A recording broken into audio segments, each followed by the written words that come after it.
to vote. Think about that. Well, Tim and I have a message for Trump and others who want to turn back the clock on our fundamental freedoms. We're not going back.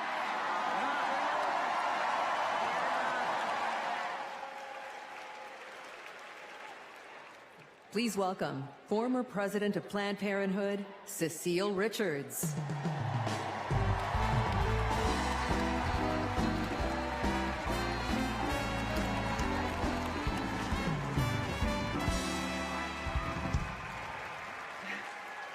Last few weeks have been a celebration of women, from cheering on Team USA to supporting Kamala Harris for president. As my mother, Governor Ann Richards, would say, I hear America singing. When women are free to make their own decisions about their lives and to follow our dreams, we are unstoppable. But when Roe versus Wade was overturned, a generation of young people lost that freedom. Like Ashley, a 12-year-old rape survivor in Mississippi. Because of her state's abortion ban, she started 7th grade with a newborn. That's the Republican promise of states' rights. Last year, I became a grandmother. And during my daughter's pregnancy, nothing mattered more to me than her health. Politics should never stand in the way of anyone's health care or prevent any family from experiencing the joy my grandson, Teddy, has brought to my life. One day, our children and grandchildren may ask us, when it was all on the line, what did you do? And the only acceptable answer is, everything we could.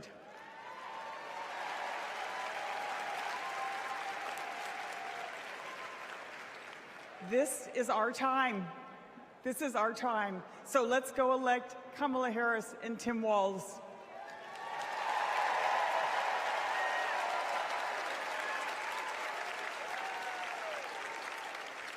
Don't know why, but I feel like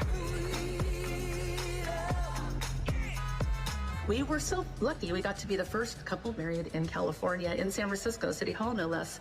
So we arrived at City Hall and we're so thrilled to find out that Attorney General Harris wanted to come and officiate our wedding. She not only walked across, but she ran across the lawn to join us just in time to be married. And she brought such joy to the space and to us, and has ever since, because Attorney General Harris, now Vice President Harris, soon to be President Harris, believes in all families, and she believes in our family. We were so happy last year to get to join Vice President Harris at the White House for the Equality Act signing, and she invited our entire family, and it was a very joyful occasion because Kamala believes in family, and we can't wait to meet Madam President.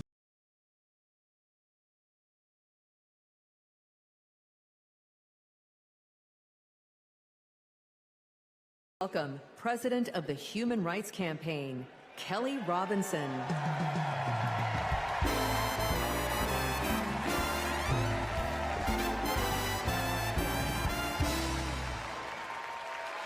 The story of America is the story of progress towards freedom. In just a few generations, my family went from being enslaved in Mississippi to being the first free black family in Muscatine, Iowa, to now preparing to elect President Kamala Harris. Progress is happening, my friends. The 20-plus million LGBTQ+ Americans are living proof of it. We are your friends and your neighbors, your classmates and your family. Like Daniel, a trans kid in Tucson who's going to his very first prom. Like Eric from San Antonio, who sacrificed in combat and then came home to battle Don't Ask, Don't Tell. Like Sandy and Chris, the first same-sex couple to get legally married in California 11 years ago, in a ceremony officiated by Kamala Harris. Donald Trump wants to erase us. He would ban our health care, belittle our marriages, bury our stories, but we're not going anywhere. We are not going back.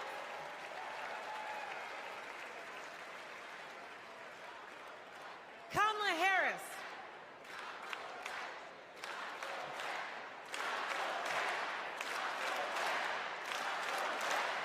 Kamala Harris and Tim Walz, they are champions for LGBTQ plus freedom, y'all. So tonight, we're fighting for lesbian, gay, bisexual, queer, and trans freedom without exception. We're fighting for equality for all without exception. We're fighting for joy. Somebody say joy. Somebody say joy. Without exception. And when we fight,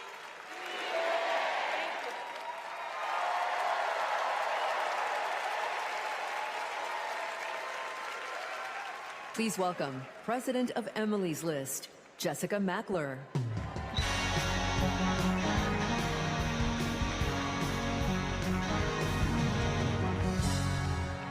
Donald Trump took away our rights, but he can never take away our power. Republican attacks on abortion didn't begin with the end of Roe, and they didn't end there either. Millions of women across this country are living with the devastating consequences of Republican abortion bans. Now comes Project 2025, a blueprint for banning abortion in all 50 states. It would give extremists like Donald Trump and J.D. Vance the power to monitor your pregnancy and even prosecute doctors for mailing abortion medication. Make no mistake, the threat of Project 2025 is very real, but so is our ability to stop it. In 2022, Democrats didn't just run on reproductive freedom, we won on reproductive freedom. And in 2024, we are coming back to the polls to finish the job. In his devastating opinion, Justice Alito wrote that women are not without electoral or political power. And Donald Trump and Republicans are about to find out just how true that is. The opportunity is before us. The power is in our hands, and the time is now.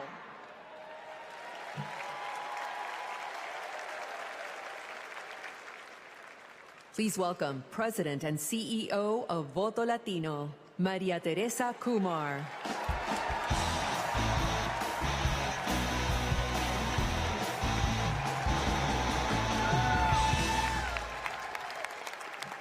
Hello, Chicago! Here's a fact. When Latinos vote, Democrats win. Now, not everyone believes it, so I brought receipts. We flipped Nevada and Colorado in 2008. We delivered in 2020. Joe Biden and Kamala Harris won Georgia by 12,000 votes. Voto Latino, we registered 23,000 voters there.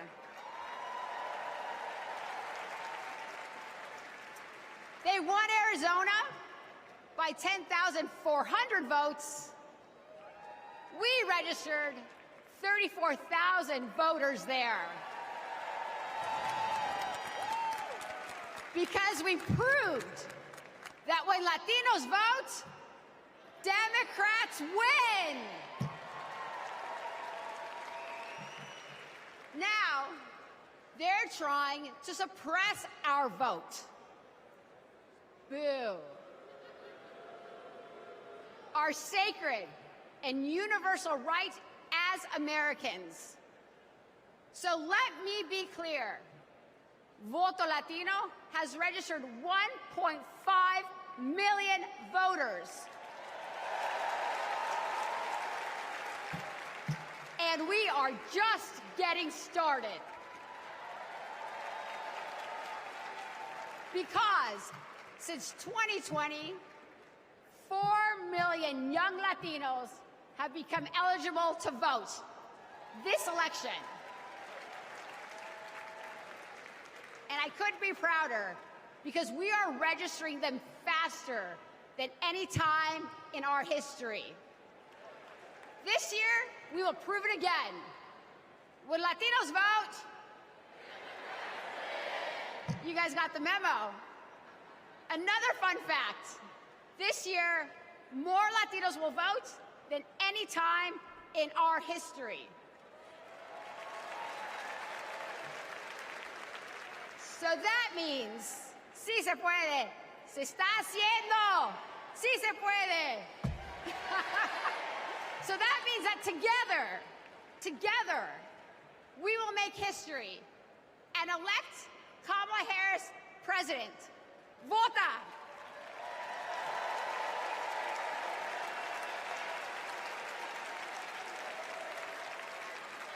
Don't know why, but I feel like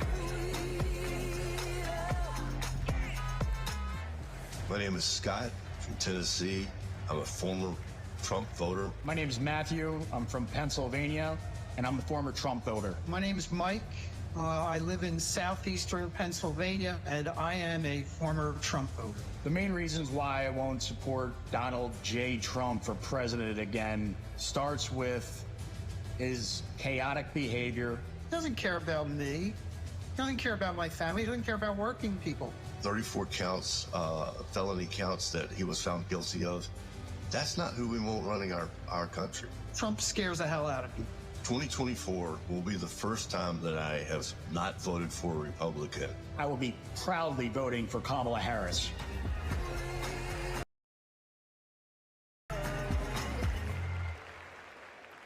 Please welcome New York Representative Tom Suozzi.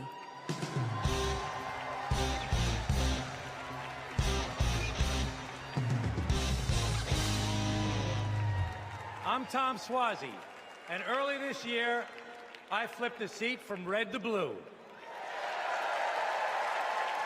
My father came from Italy as a boy. He was the first kid in the neighborhood to go to college. He served as a navigator during World War II, came home, and at 28 was elected the youngest judge in the history of New York State. What a country. The immigrant experience, e pluribus unum, out of many, one. My family's experience, Kamala Harris's experience, the American experience. That's why the polarization on immigration is so painful. Let's be clear. The border is broken. But this year, when Democrats and Republicans worked together to finally write new border laws, we were blocked. We all know who sabotaged us. We reject the divisiveness. We reject the dysfunction. We reject the deception. My Italian grandfather used to toast new couples. He'd say marriage sometimes is hard, but in the end, non ci sono rose senza spine. You can't have the roses without the thorns. You have to work for it. To be a nation of immigrants is hard sometimes, too. You have to work for it. Tonight, we celebrate the roses of life. We come together from every state, from every ethnicity, from every race and religion. We come together tonight to celebrate our candidate, Kamala Harris, who knows America is worth it, who knows this nation, built by immigrants, is a rare and beautiful thing, and who joyfully accepts the challenge to work across party lines, to secure our border, to treat people like human beings, and to move our country forward.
One reason here of the many of why I'm voting for Vice President Kamala Harris and Governor Tim Walz. I want to keep what President Biden started with the infrastructure plan and getting this country moving. Because of these investments into our country, it has put people like me, young people like me, Gen Zers, into work in the trades, working on electricity, carpentry, you name it. The Inflation Reduction Act and the infrastructure bill had the biggest impact on climate change. It's going to give us the opportunity to electrify our 7,000 square foot facility and go solar in the next 2 years. If you invest money in infrastructure, you're investing money in the country. Vote for Harris-Walz in November to continue these investments into our country and to grow our country forward. We should all vote Harris-Walz 2024.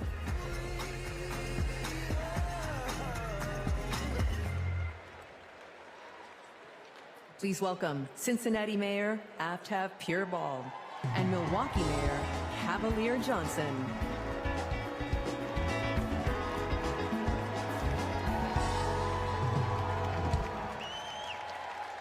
Hello, my name is Aftab Pureball, and I am the first Asian American mayor in the great city of Cincinnati.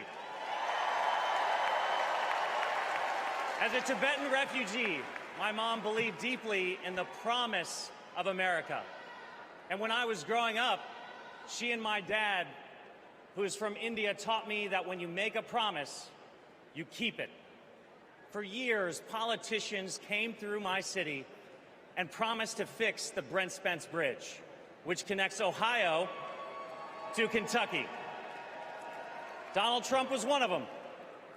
He did what they all do, press conference here, photo up there, but nothing changed until Kamala Harris and Joe Biden.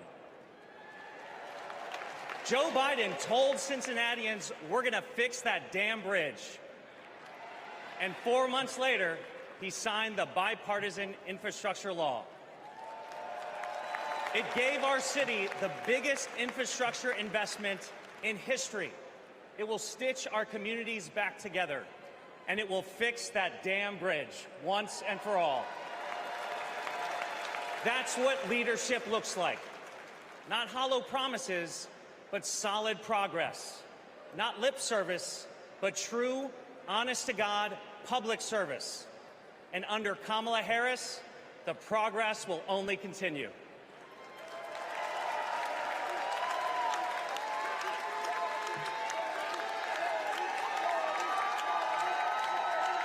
I'm Milwaukee Mayor Cavalier Johnson from the great state of Wisconsin.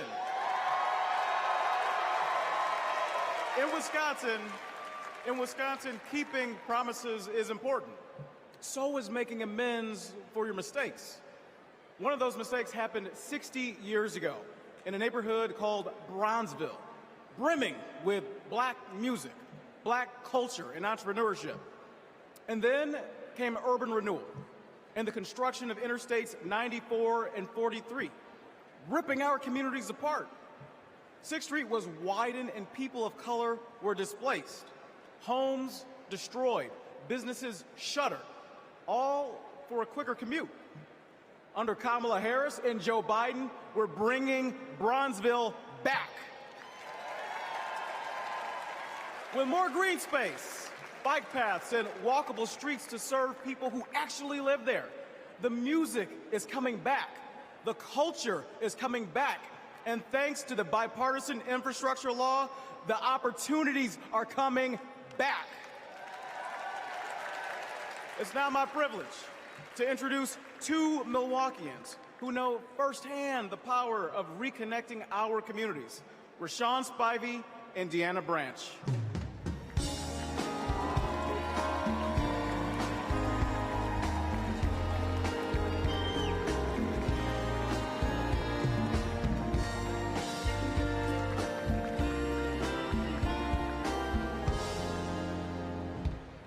My name is Deanna Branch, and I'm an advocate and mom from Milwaukee. When my son, Aiden, was 2, he was hospitalized due to high levels of lead in his blood. Lead was everywhere, in our pipes, in our paint, and in our soil. President Biden and Vice President Harris passed the bipartisan infrastructure law. It's removing lead pipes from communities like ours. As president, Kamala Harris will make sure everyone can drink clean water and be, in Aiden's words, lead-free superheroes.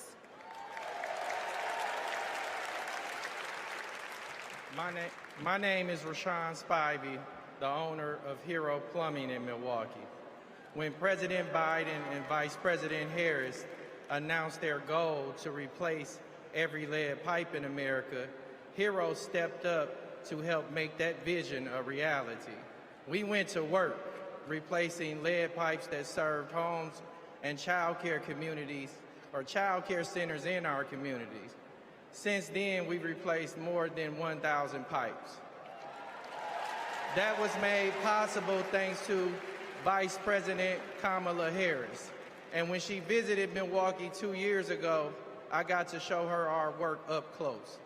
Because of her leadership, I've grown my business and helped kids like Aiden have safer, healthier lives.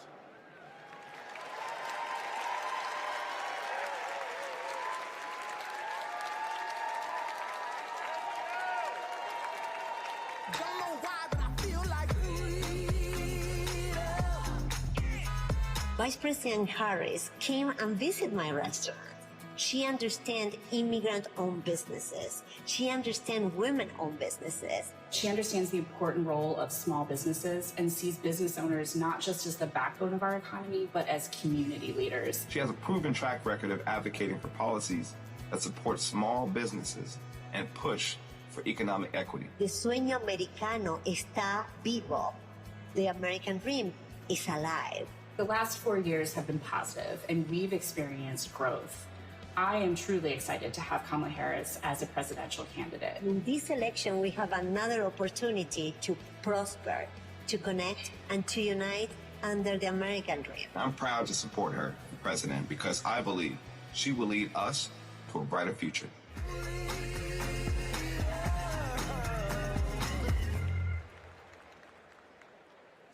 Please welcome Delaware Representative Lisa Blunt Rochester.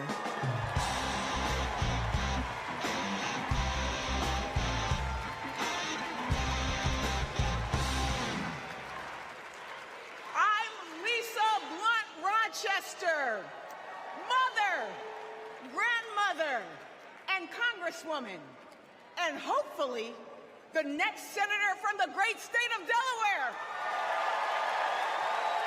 The proud home of President Biden. We love you, Joe.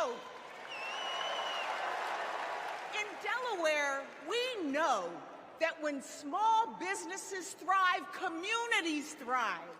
We know that when our roads and our bridges are strong, communities are strong. When everyone has a fair shot at a better future, America is limitless. Now, Democrats, we know this, but you know who doesn't know it? Donald Trump.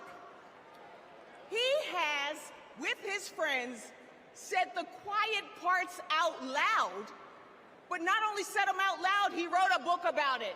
What's it called? Project 2025. So with so much on the line, we've got to turn our biggest challenges into our greatest and brightest of hope. For me, Bright Hope was the name of the church that my grandmother attended for 70 years in Philadelphia. It's not just a name.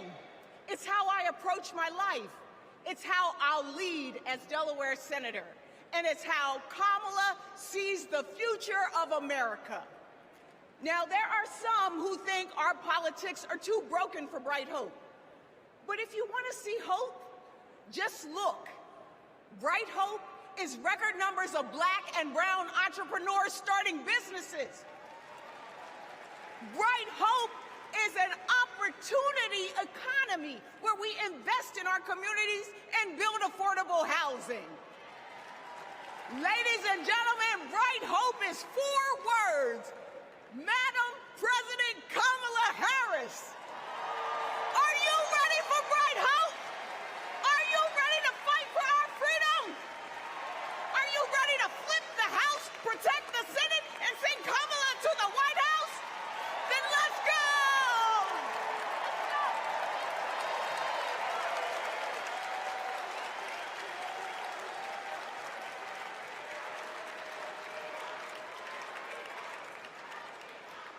Wow. Wow. Oh my gosh. Lisa Blunt Rochester, know that name. Know that name. My friend, my sister, and soon to be our senator. I can't wait to work with her in the Senate. But next, we're going to hear more about the ongoing fight for reproductive freedom. This is a fight that affects every single American, no matter where you live, so-called blue states or red states. If Donald Trump has his way, he's going to push through their extreme agenda. Project 1825. I'm sorry. I roll that back. I got that wrong. Project 19.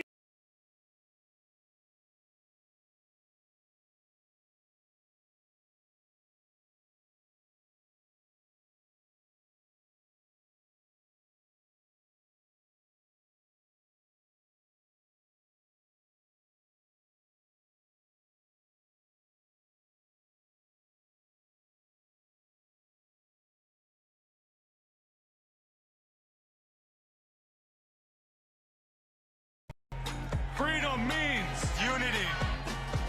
Back.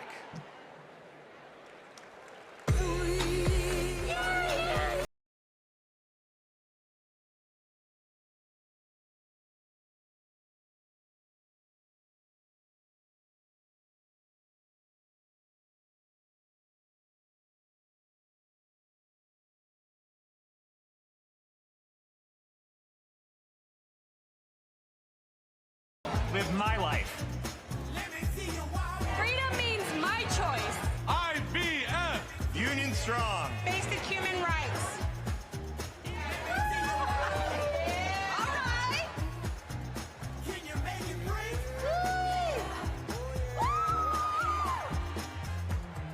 Freedom means everything.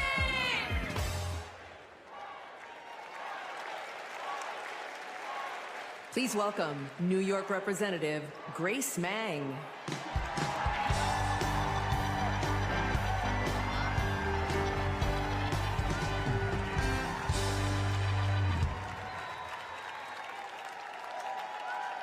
Generations of women fought for our rights.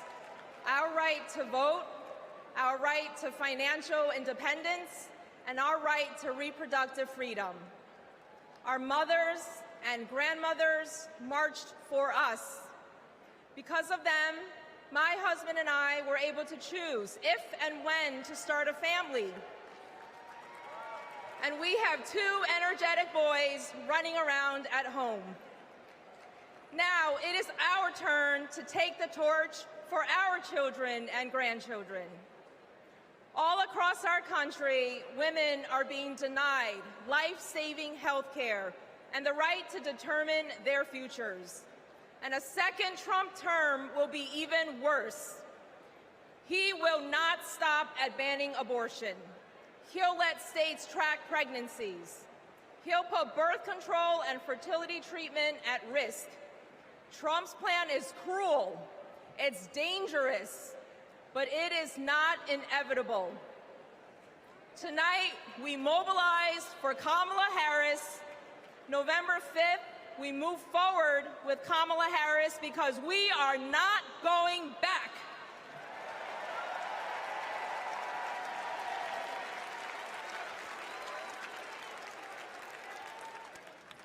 Please welcome Colorado Governor Jared Polis.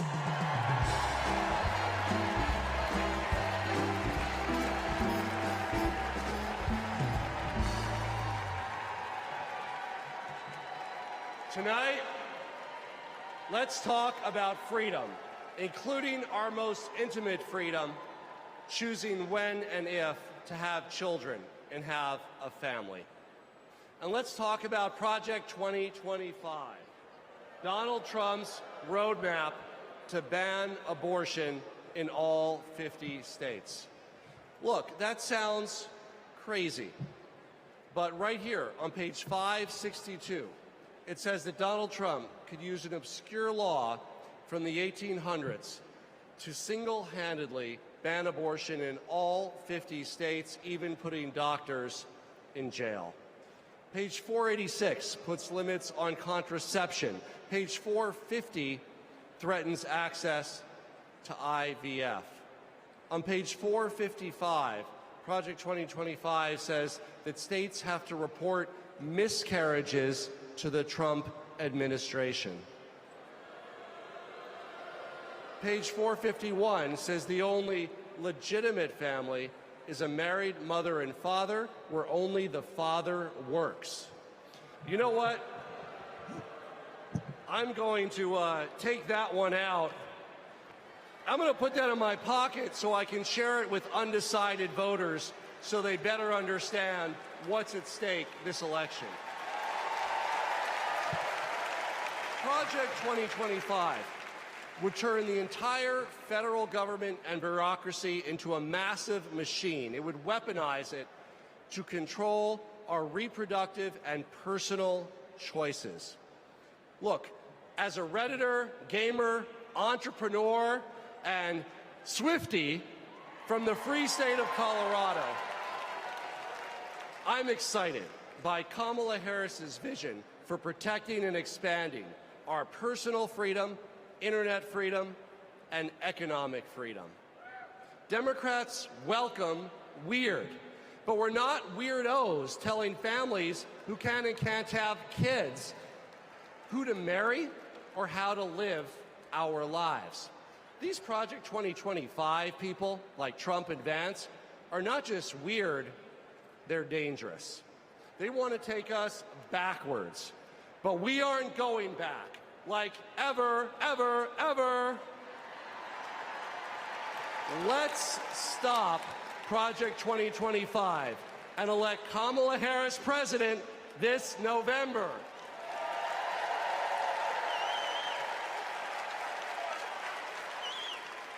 Please welcome Florida Representative Debbie Wasserman Schultz.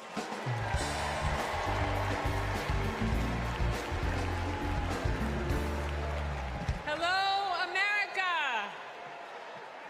As a proud Floridian, I bring you a cautionary tale. For the people of my state, Project 2025 isn't just a threat. It's a reality that we battle every day.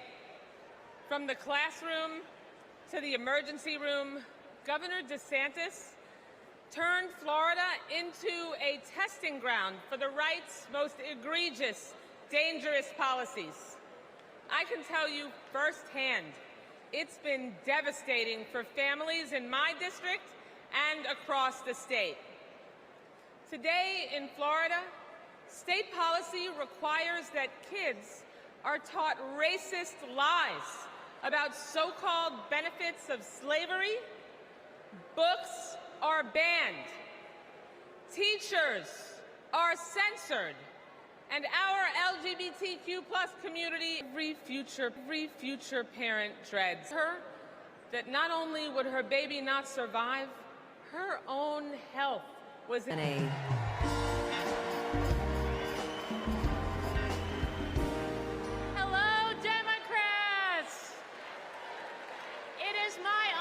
to represent the great state of Washington and to lead the House Democrats' work to take back the majority.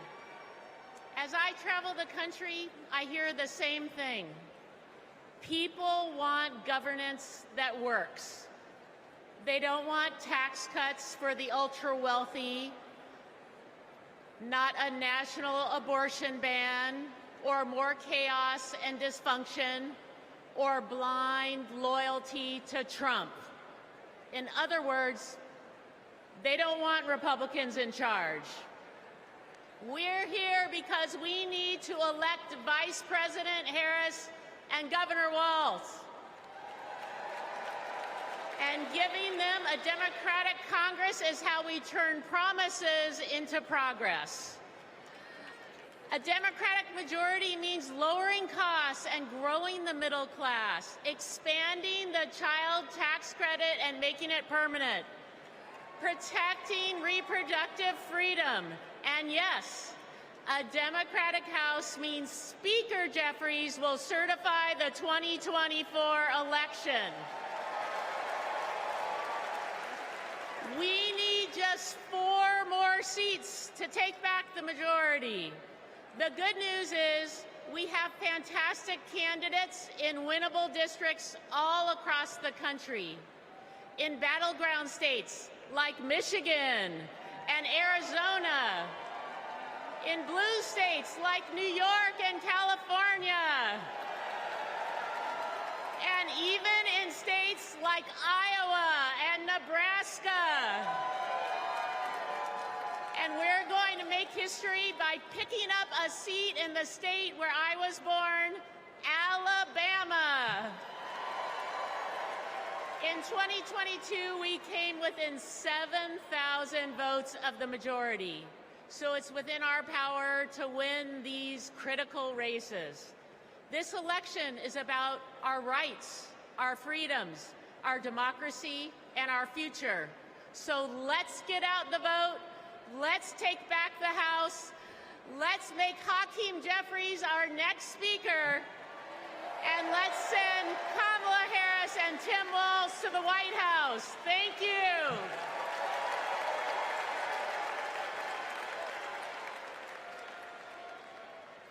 Please welcome Minnesota Attorney General Keith Ellison.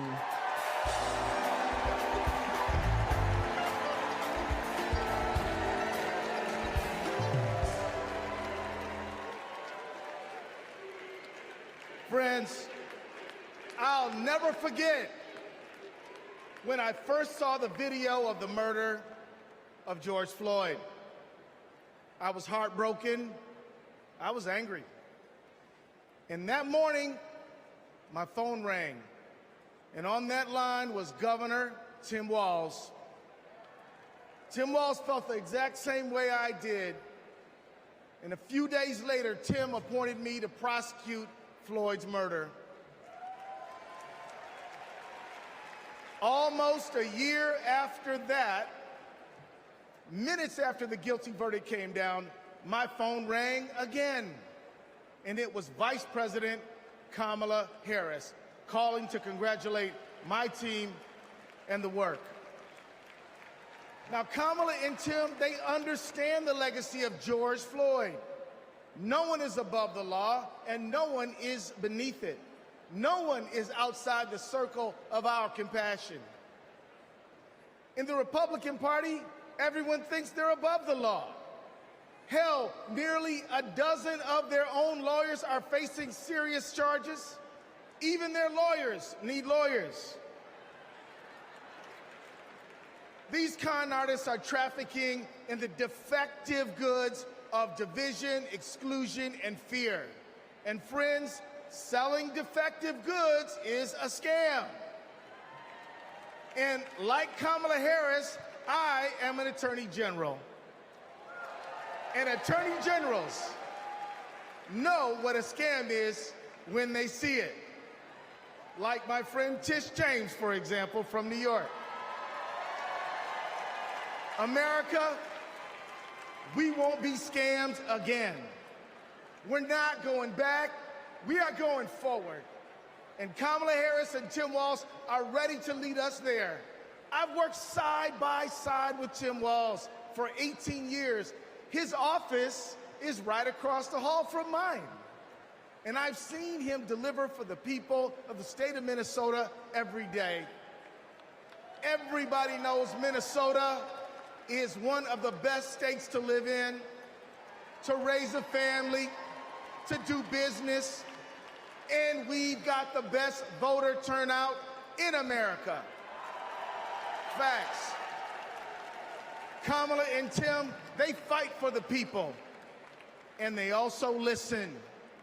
And when they say we need a ceasefire and an end to the loss of innocent lives in Gaza, and to bring hostages home, they're listening, friends. They agree with us. There are people watching tonight, and maybe even here tonight, who aren't sure yet about Kamala Harris and Tim Walz. If you want to know where they stand on some of the most urgent issues facing our country and the world, let me assure you, Kamala and Tim hear you. They listen. They care, and everyone is included in their circle of compassion. They believe that everybody counts and everybody matters. Let's put a stop to the scam of Donald Trump once and for all, and let's put Kamala Harris and Tim Walz in the White House. Let's go win.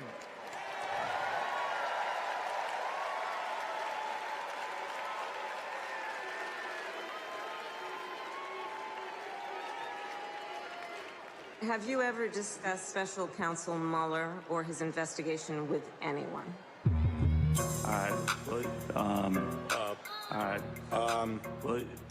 Could you repeat that question? Has the president or anyone at the White House ever asked or suggested that you open an investigation of anyone? Yes or no, please, sir? Seems you'd remember something like that. I don't know. Please answer the question. Senator, I think I've answered the question. No, you've not. I'm not able to be rushed this fast. It makes me nervous. Can you think of any laws that give government the power to make decisions about the male body?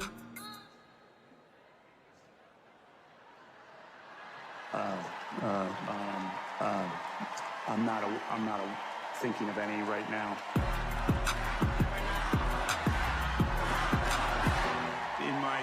Never mind. Let's move on. Okay.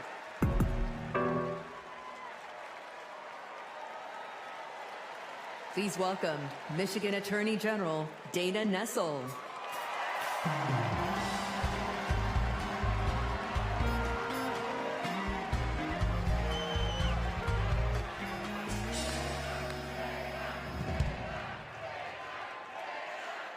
Hello, Chicago. I'm Michigan Attorney General Dana Nessel. Let me tell you, being Attorney General is a tough job, right?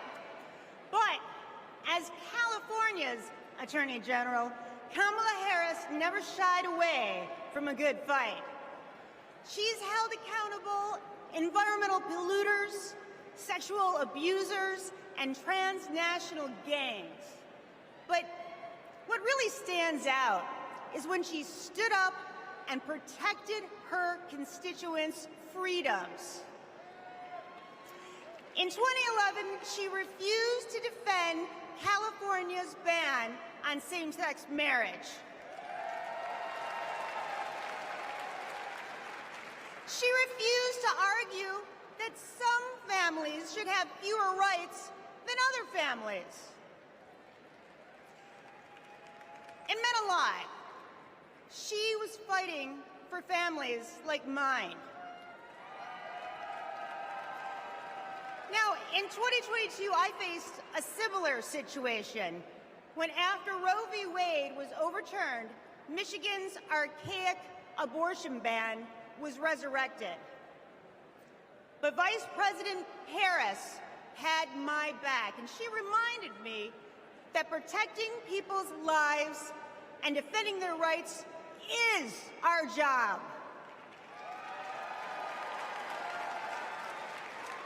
And just as the same-sex marriage ban was overturned in California, so too was the abortion ban in Michigan. By the way, I got a message for the Republicans and the justices of the United States Supreme Court. You can pry this wedding ban from my cold, dead, gay hand.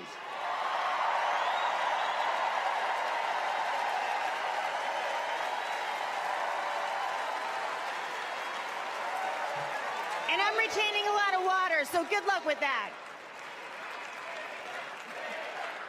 Look, I know that whether she's Attorney General or President of the United States, Kamala Harris will always be in our corner. Now, America, you get to be the judge. Do we go back to the corruption, criminality, and chaos of Donald Trump? Or do we move forward with Kamala Harris? We know when she takes an oath to preserve, protect, and defend the Constitution, she's actually read it. We know that she'll appoint Supreme Court justices who will protect our freedoms. And let me tell you, Kamala knows you go from the courthouse to the White House, not the other way around. Ladies and gentlemen, I rest my case.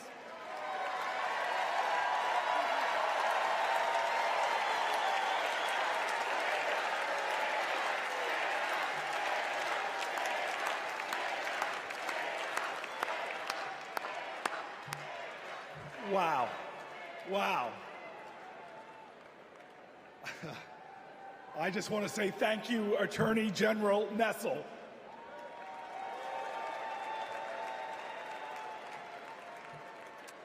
So coming up, we have John and Rachel, proud, loving parents of 3. On October 7th, their son Hirsch, a U.S. citizen, was at a music festival when Hamas attacked. He was taken hostage, and he is still being held today, an American citizen. Rachel and John want what every parent wants: to hold their child close, to love on them and keep them safe. I'm honored to introduce the two of them tonight.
At this moment, 109 treasured human beings are being held hostage by Hamas in Gaza. They are Christians, Jews, Muslims, Hindus, and Buddhists. They are from 23 different countries. The youngest hostage is a 1-year-old red-headed baby boy, and the oldest is an 86-year-old mustachioed grandpa. Among the hostages are 8 American citizens. One of those Americans is our only son. His name is Hirsch. He's 23 years old. And like Vice President Kamala Harris, Hirsch was born in Oakland, California. Hirsch is a happy-go-lucky, laid-back, good-humored, respectful, and curious person. He is a civilian. He loves soccer, is wild about music and music festivals, and he has been obsessed with geography and travel since he was a little boy. His bedroom overflows with atlases, globes, maps, and National Geographic magazines. On October 7th, Hirsch and his best friend, Honor, went to a music festival in the south of Israel.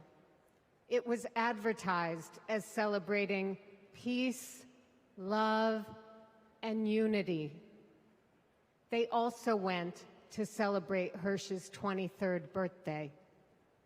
As rockets began to fall, Hirsch, Honor, and 27 other young festival goers took refuge in a 5-foot by 8-foot bomb shelter. Terrorists began to throw grenades into the shelter. Honor stood in the doorway and repelled 7 of those grenades before the 8th one killed him.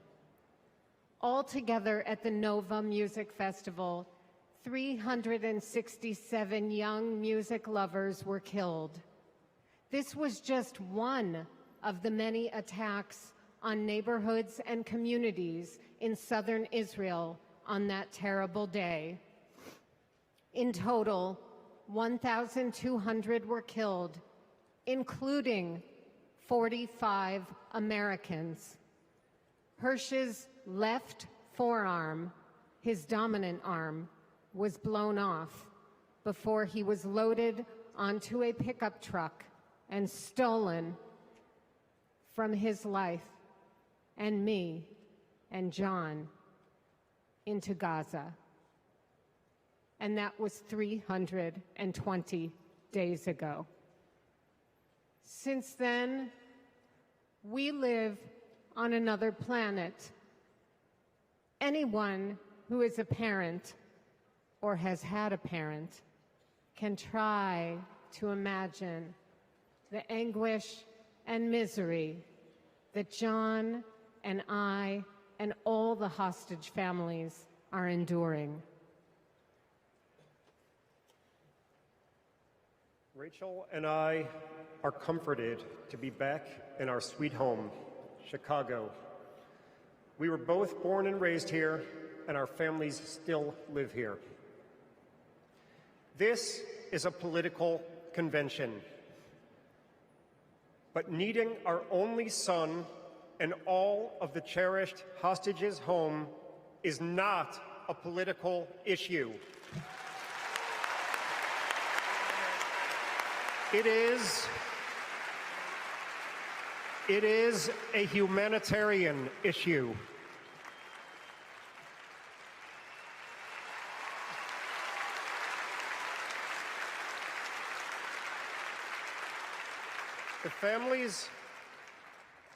The families of the American 8 hostages meet every few weeks in Washington. We're heartened that both Democratic and Republican leaders demonstrate their bipartisan support for our hostages being released. We've met with President Biden and Vice President Harris numerous times at the White House. They're both working tirelessly for a hostage and ceasefire deal that will bring our precious children, mothers, fathers, spouses, grandparents, and grandchildren home, and will stop the despair in Gaza.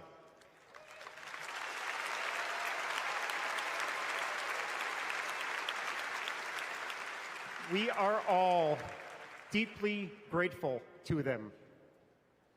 We're also profoundly thankful to you, the millions of people in the United States and all over the world who have been sending love, support, and strength to the hostage families.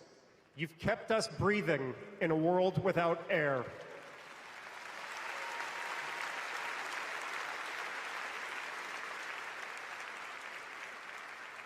There is a surplus of agony on all sides of the tragic conflict in the Middle East. In a competition of pain, there are no winners.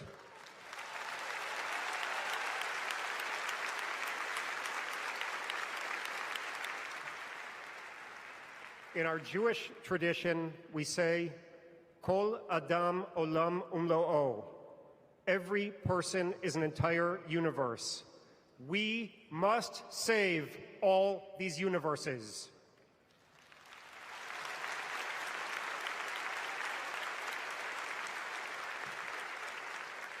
In an inflamed Middle East, we know the one thing that can most immediately release pressure and bring calm to the entire region. A deal that brings this diverse group of 109 hostages home and ends the suffering of the innocent civilians in Gaza.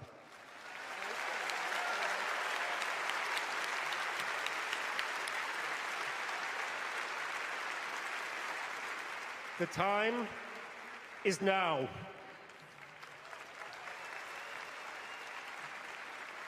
Hirsch, if you can hear us, we love you. Stay strong. Survive. Bring them home.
Now, some of you may have the wrongful impression that I'm about to sing with this man.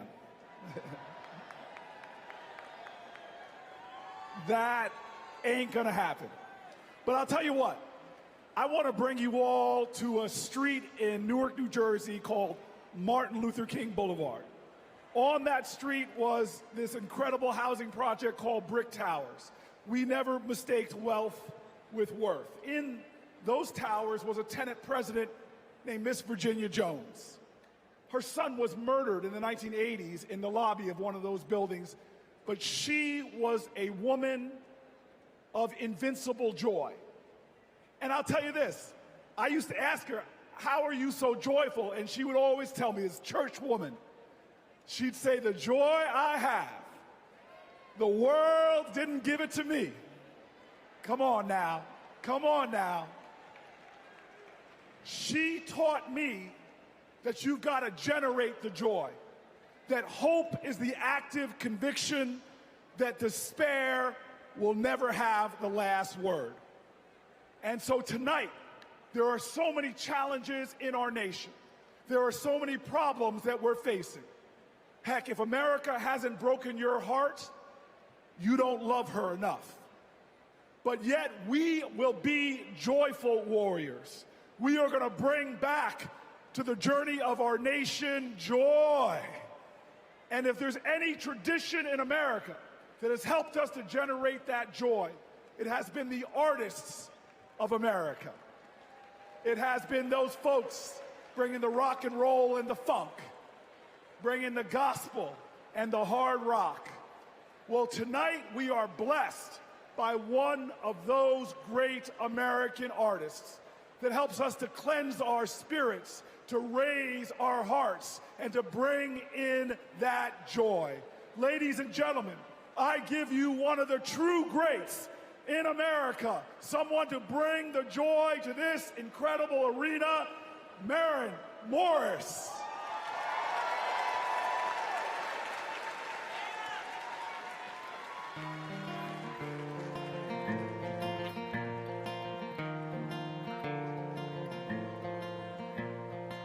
If you don't like it, get the hell out. That's what they yell when I open my mouth. A stick is a stick, a stone is a stone, but who's gonna care if I don't? Who's gonna change if I won't? When time turns this moment to dust, I just hope that I'm proud of the woman I was.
I'm inspired. Maybe I will sing a song. To Donald Trump, a little B.B. King classic, "The Thrill Is Gone."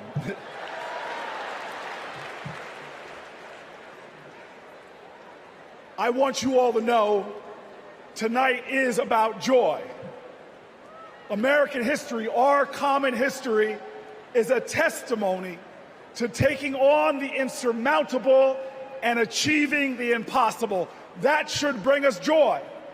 Our progress never, ever came easy. But in America, we do hard things. We built labor unions and small businesses. We created great public education and world-changing innovation. We nurtured the best athletes and artists humanity has ever seen, and we kept the promise of Medicare and Social Security for our seniors. Look at who we are. Against bigotry and hate, we advanced equal rights for all Americans. Civil rights, workers' rights, LGBTQ rights, reproductive rights, the right to marry who you love, the right to be free. We did all of this in a way that didn't pit American against American. We did this by healing rifts, by bridging divides, by pulling people together. And all the while, we in this nation lived up to our calling and our creed to be a more perfect union, to make this one nation under God a little more indivisible. Now, you all know this. Trump betrays these ideals. He viciously attacks Democrats and Republicans. His put-downs know no shame. John McCain's military service, Nikki Haley's heritage, women, people with disabilities, trans people, our veterans. He is indiscriminate in his put-downs. His is the politics of smear and fear, not inspiration and elevation. Donald Trump speaks more of American carnage than American compassion. But in America, you can't lead the people if you don't love the people. All the people. Now, our nominees, Kamala Harris and Tim Walz, they bring the joy. Think about it. They're descendants of immigrants, shopkeepers, slaves, educators, people who faced pain with perseverance, people who met hate with love. They are the living dreams of their ancestors. But look in this arena. Look around you right now. We are all our ancestors' wildest dreams. Generations who faced impossible odds and that responded to every one of their challenges with that classic American creed, yes, we can.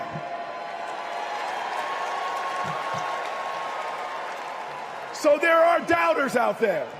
There are people that doubt our collective strength. They want to tell us how bad we are. They want to say that they alone can save us. Well, we know that the power of the people is greater than the people in power. And we're not going to lose our faith. Look, I want everybody in here to let us all say it together. I believe in America. Let me hear you. I believe in America. I believe in America because our elders told us that no matter what the obstacle, like the gospel says, we shall overcome. I believe in America because our soldiers died on beaches and battlefields They died at sea and in the air so that we could be free today and say together, I believe in America. I believe in America because our fighters fought at Stonewall. Our marchers marched in Selma. Delegates met at Seneca Falls. Every single one of them believed in America, even when America didn't believe in them. Say it with me now. I believe in America because King dared to dream the impossible dream, because Neil Armstrong went to impossible heights, and because when we elect Kamala Harris, there is not a boy or girl in America from any creed, color, or heritage that will ever think being President of the United States is impossible again.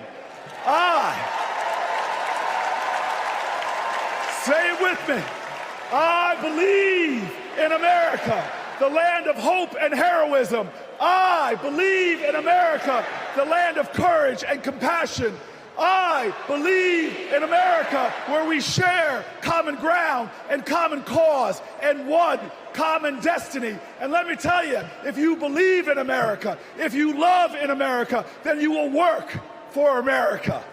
And when we work together, when we stand together, when we organize together, when we vote together, I will tell you this, when we fight, we win.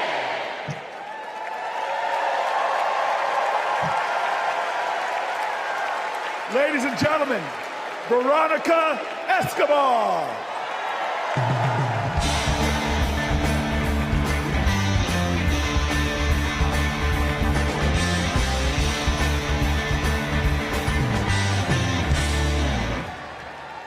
Buenas noches. Like countless Texans, I grew up going back and forth across the border from El Paso to Ciudad Juarez. My family would shop, have dinner, go to the doctor, pick up medicines. The border is my beloved home, the place where my children grew up. Forget what you hear on the news. I'm from there. When it comes to the border, hear me when I say, you know nothing, Donald Trump. He and his Republican imitators see the border and immigration as a political opportunity to exploit instead of an issue to address. Congress hasn't passed comprehensive immigration reform in nearly 4 decades. The 3 times they tried, Republicans blocked legislation that would have funded border security and created a more humane immigration system. They are not serious people. You know who is serious? Kamala Harris. I met the Vice President when she visited El Paso. I saw firsthand how she engaged with law enforcement, migrants, and human rights advocates. She was curious. She asked questions. She listened. And she didn't care if the cameras were on. Most of all, she recognized that the situation at the border is complicated, as filled with opportunities as it is with challenges. All Republicans have to offer is demonization and bluster. Democrats have solutions. With Kamala Harris as president, we can live up to the promise of America. We can strengthen legal pathways to immigration. We can secure our borders, and we can treat with dignity those who seek a better future within them.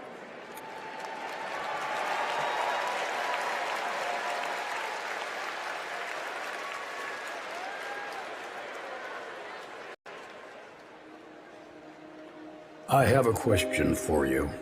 Who really wants a solution at our border? Our administration worked on the most significant border security bill in decades. Some of the most conservative Republicans in Washington, D.C. supported the bill. Even the Border Patrol endorsed it. And that bill included thousands of new border agents and personnel. new technology that can detect and stop fentanyl, more judges, and faster asylum processing. For the first time in decades, a chance at a real bipartisan solution. But at the last minute, Trump directed his allies in the Senate to vote it down. They're blaming it on me. I said, that's okay. Please blame it on me. Please. He tanked the bipartisan deal because he thought it would help him win an election. Which goes to show Donald Trump does not care about border security. He only cares about himself. The real difference is, I was the Attorney General of a border state. In that job, I walked underground tunnels between the United States and Mexico on that border with law enforcement officers. I went after transnational gangs, drug cartels, and human traffickers that came into our country illegally. I prosecuted them in case after case, and I won. So here is my pledge to you. As president, I will bring back the border security bill that Donald Trump killed, and I will sign it into law and show Donald Trump what real leadership looks like.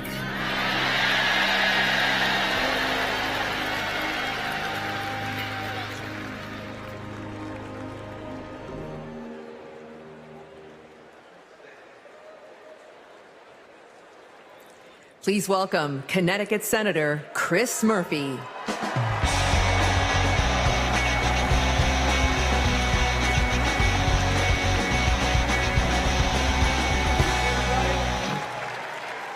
So, I just want to let you know, that everything that you just saw in that video, that's exactly what happened. I know because I was the Democratic senator who negotiated that bill to secure the border with President Biden and Vice President Harris. I want to tell you this as well. Donald Trump's allies weren't just in the room. They helped us write the whole bill. It was a bipartisan bill. It was a tough bill. $20 billion in new border security, gave the president the emergency power to shut down the border, made compassionate but serious reforms to our asylum system. One Republican said it would have had almost unanimous support if it weren't for Donald Trump. Trump killed that bill, and he did it because he knew that if we fixed the border, he'd lose his ability to divide us, his ability to fan the flames of fear about people who come from different places. Right? You guys know this, right? Hate and division, that's Trump's oxygen. Right? People like Trump and J.D. Vance, they need it to survive in politics. People are saying that they're weird, that they're creepy, and they are weird, they are creepy. But even worse, they're weak.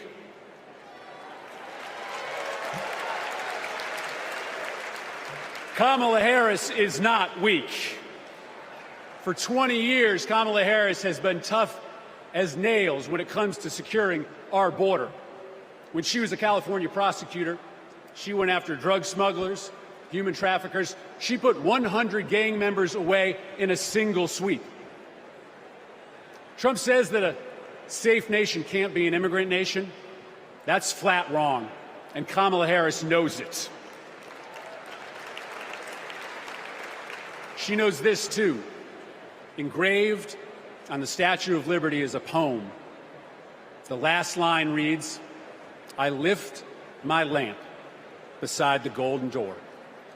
For generations, that lamp has called people to start a brave new life in America. My ancestors, your ancestors, and the parents of the next President of the United States of America. Kamala Harris knows that we can be a nation of proud immigrants and a nation of strong immigration laws. That's why when she's president, she will bring that border bill back, and Kamala Harris is going to pass it.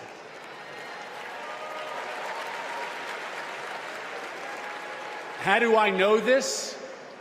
Because in this race, there is only one candidate who has ever been willing to do the worthy, redeeming work of making our country better, of recognizing that we do not have to choose between celebrating our heritage and enforcing our laws, right? The beautiful thing about America is that we can be both.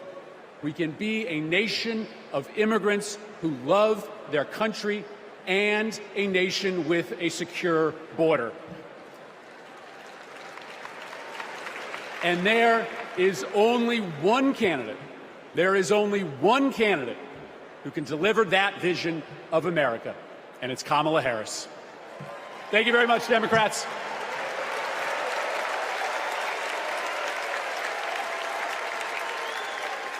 Please welcome Bexar County Sheriff Javier Salazar.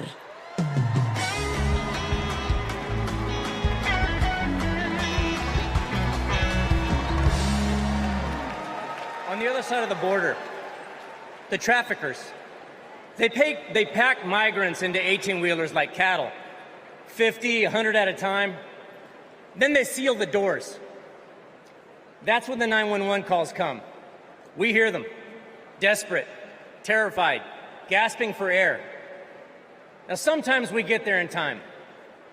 Sometimes, despite our best efforts, we can't. When Donald Trump comes down to Texas, stands next to officers in uniforms just like mine, he's not there to help us. Don't think that, not for a second. He is a self-serving man.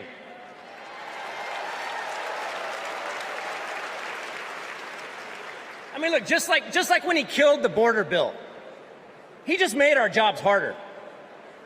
Now, Kamala, on the other hand, has been fighting border crime for years. She's gone down to Mexico and worked to stop the traffickers. And when the traffickers didn't stop, she put them in jail. Now, down in my neck of the woods, we call that fooling around and finding out. I may be paraphrasing a bit. We protect them. Now, the border sheriffs that I know, right, and we're like Kamala. We protect and serve. We enforce the law. We show compassion. And we fight like hell to protect our border. Because as we've always known in Texas, cuando luchamos, ganamos. When we fight, we win.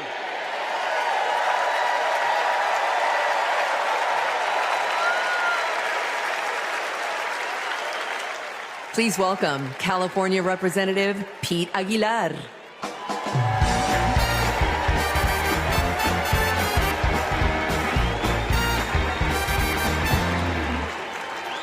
I'm Pete Aguilar, chair of the Democratic Caucus. For 4 generations, my family has called California home. I grew up in San Bernardino, a working-class community defined by family, faith, and hard work. These values, shared by Latino families across this country, are what made my family's American dream possible. And only Kamala Harris and Tim Walz will protect the American dream so that every family can earn a living, own a home, and reach their full potential. This is a vision for America that Donald Trump will never understand. All he knows is chaos and division. He talks about tearing American families apart, pitting neighbor against neighbor, community against community. Compare that to what Kamala Harris has done as vice president. Almost 500,000 people who live here and are married to a U.S. citizen can now apply for lawful permanent residence. DACA recipients who graduated college have easier access to work visas. And we would have much more security at the border if Donald Trump hadn't tanked the bipartisan bill. Folks, we don't have to choose between a secure border and building an America for all. Under President Harris, we can and will do both. As a prosecutor, she took on transnational gangs and cartels. As president, she will fight for pathways to citizenship. And I can tell you, as the highest-ranking Latino in Congress, our community understands the stakes in this election because we believe in the promise of this country. We believe our nation is stronger when we keep families together.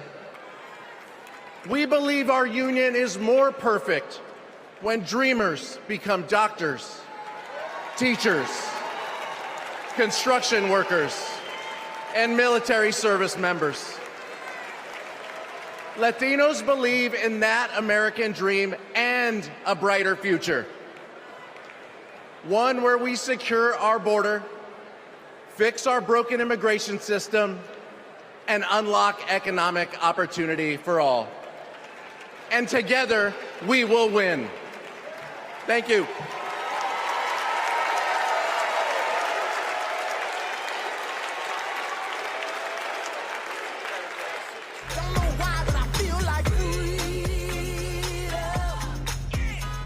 I'm a Filipino-Japanese DACA recipient. I am a third-year medical student, and I am a DACA recipient. Thanks to DACA, I've been able to open up my own business and represent clients as a lawyer. So many of my dreams came a little bit closer. It is disheartening to know that the court system may end DACA next year. And to also hear Donald Trump calling for mass deportations. It is time that we recognize dreamers for who they are. We are contributors to this great nation. I support Vice President Harris, who has continued to fight for DACA recipients. She was the one who stood with us, who sat with us, who heard our stories. We need a future President Harris to ensure that dreamers like me can continue to work and provide for ourselves, our communities, and our families.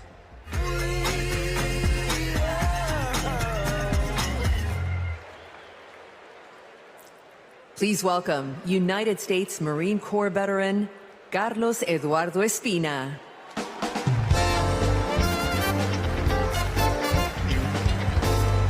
Buenas noches, mi gente. My name is Carlos Eduardo Espina. And if 2 decades ago, when my parents immigrated to College Station, Texas, you told them that one day their son would reach 14 million followers on social media, graduate law school, and speak at the Democratic National Convention, they might not believe you. But this is the United States of America, the land of opportunities where anything is possible. I know this because daily I interact with people who, like my parents, came to America to fulfill the dreams and ambitions that in their home countries were impossible. People who work hard, contribute to society, pay taxes because, yes, immigrants pay taxes, and love this country deeply. The same people Donald Trump wants you to believe are poisoning the blood of our country. This is dangerous, and it is outright anti-American. Because as Ronald Reagan, a Republican, once said, we lead the world because unique among nations, we draw our people, our strength from every country and every corner of the world. Reagan knew Reagan knew that welcoming immigrants is not a Democratic or a Republican value, it is an American value. To be pro-immigrant is to be pro-America. And that's why Kamala Harris understands this too. And that's why, once elected, she will reject hate and find solutions that make our nation stronger. So let's get her elected. Let's get her elected. And ensure that our country remains a beacon of freedom and opportunity for all. Thank you, God bless you, and God bless the great state of Texas!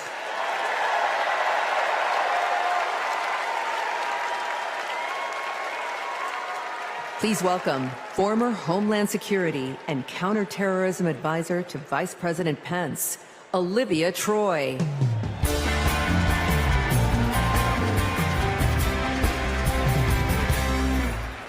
4 years ago, I resigned from the Trump administration. As a Republican who dreamed of working in the White House, it was a hard decision. But as an American, it was the right one. I saw how Donald Trump undermined our intelligence community, our military leaders, and ultimately our democratic process.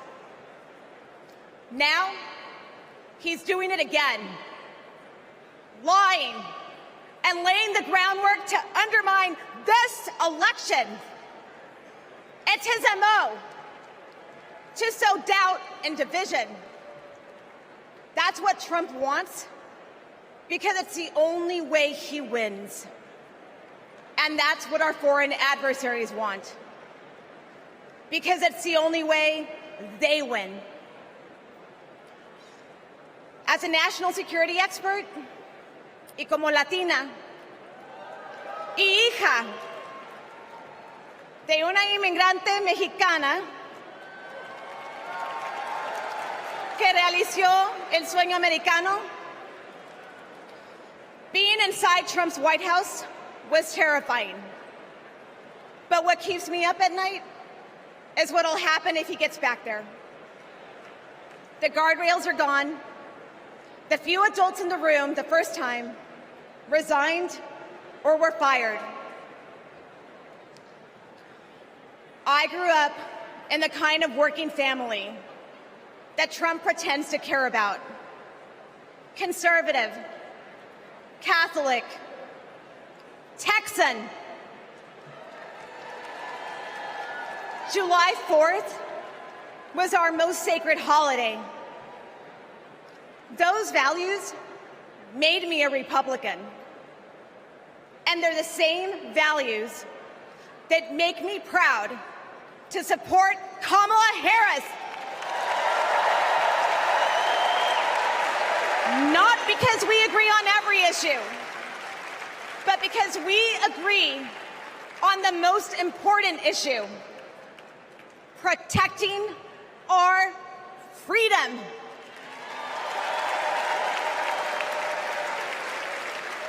So to my fellow Republicans, you aren't voting for a Democrat. You're voting for democracy. You aren't betraying our party. You're standing up for our country. Thank you. Gracias.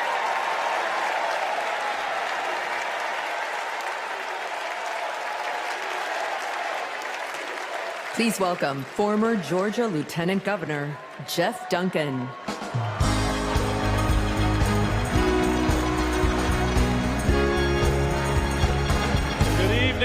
Good evening. I bring greetings from the great state of Georgia. So let's get the hard part out of the way. I am a Republican. But tonight, I stand here as an American.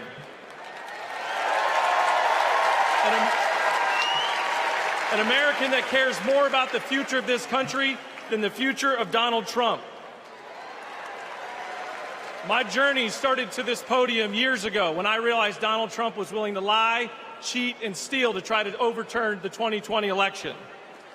I realized Trump was a direct threat to democracy, and his actions disqualified him from ever stepping foot into the Oval Office again.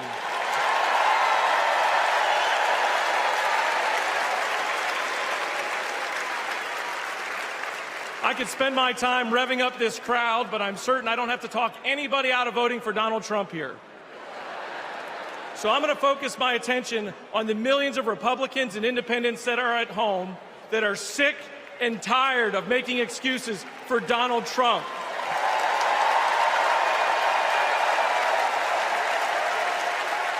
If Republicans are being intellectually honest with ourselves, our party is not civil or conservative.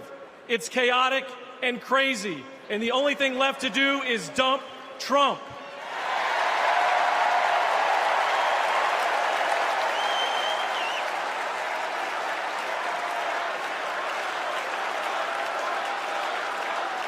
These days, our party acts more like a cult worshiping a felonious thug. Look, you don't have to agree with every policy position of Kamala Harris. I don't. But you do have to recognize her prosecutor mindset that understands right from wrong, good from evil. She's a steady hand and will bring leadership to the White House that Donald Trump could never do. Let me be clear to my Republican friends at home watching. If you vote for Kamala Harris in 2024, you're not a Democrat, you're a patriot.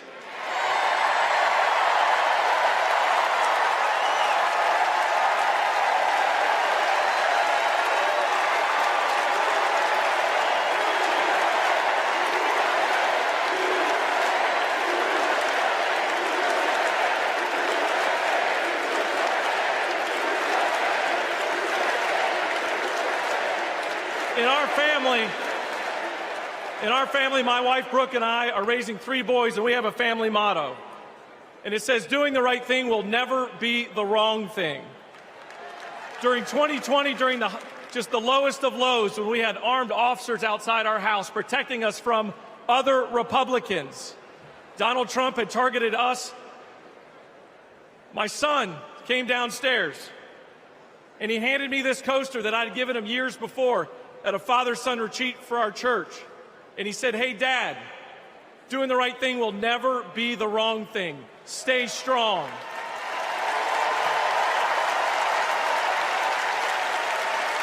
To my fellow Republicans at home that want to pivot back towards policy, empathy, and tone, you know the right thing to do. Now let's have the courage to do it in November. Thank you, and God bless you.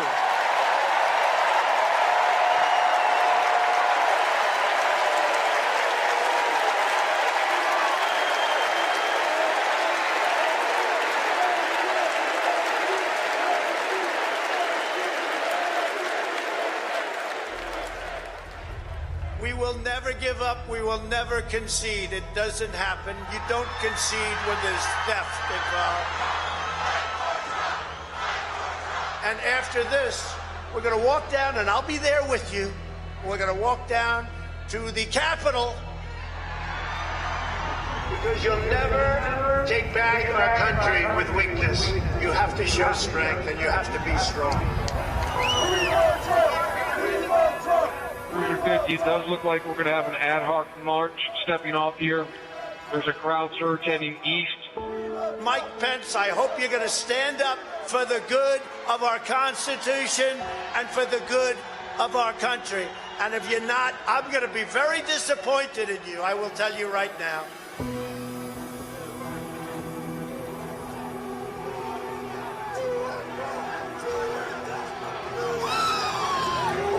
We're going to give riot warnings. Your news apparatus here. We're going to give riot warnings. We're going to try and get compliance, but this is now effectively a riot.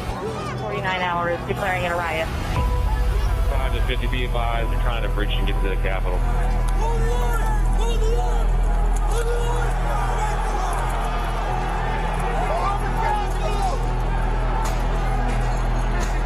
Breach of the Capitol! Breach of the Capitol to the upper level!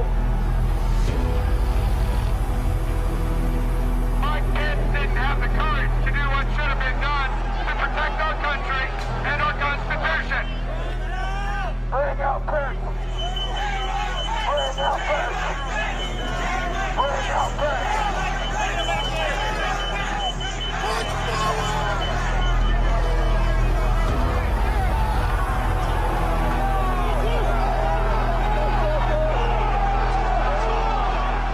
We're gonna get too many people. Look at this vantage point, man.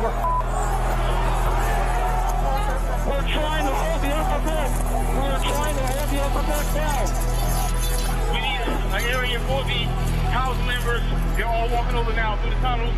We need to move now. Copy. If we lose any more time, we may lose the ability to leave. So if we're going to leave, we need to do it now. We lost the line. We lost the line. All MPD, pull back. All MPD, pull back to the upper deck. H208 with 4 members. The door's barricaded. There's people flooded the hallways outside. We have no way out.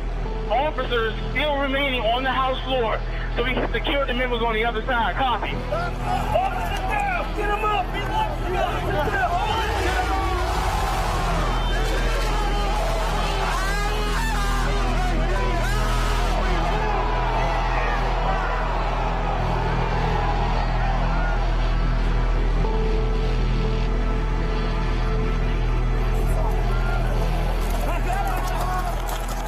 And if I win, I will be looking very, very strongly about pardons.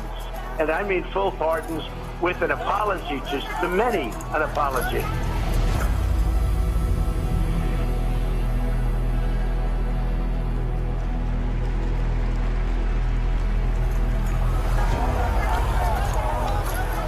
They were peaceful people. These were great people. The crowd was unbelievable. And I mentioned the word love, the love in the air. I've never seen anything like it.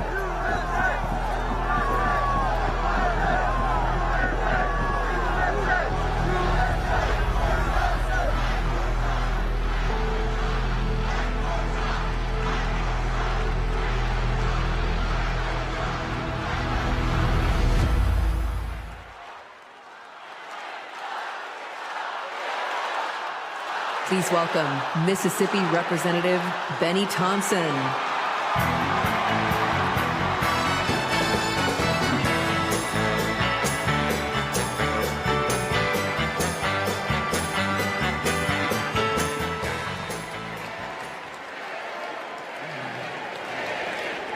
On January 6th, like most of my colleagues, I had one goal: to uphold the votes of the American people, the cornerstone of our American democracy.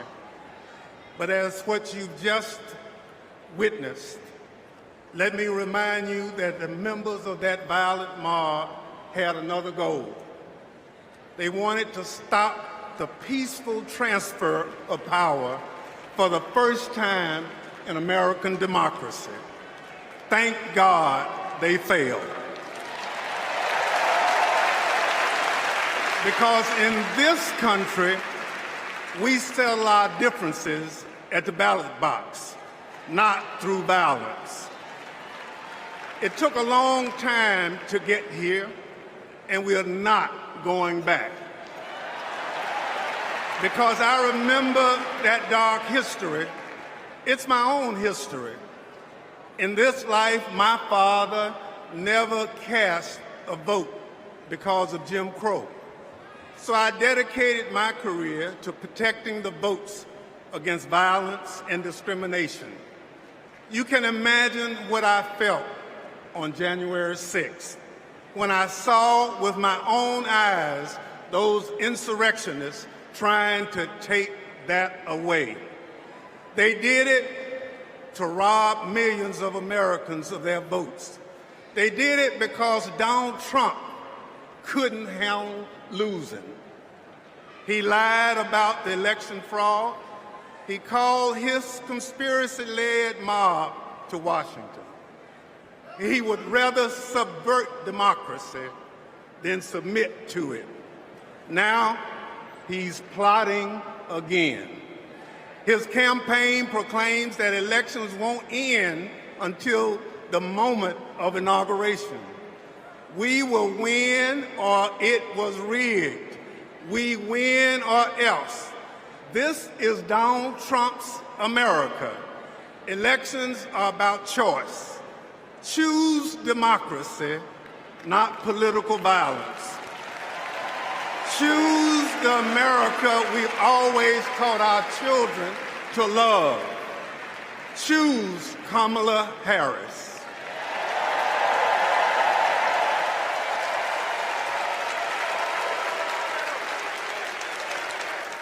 Please welcome former United States Capitol Police Sergeant Aquilino Gonell.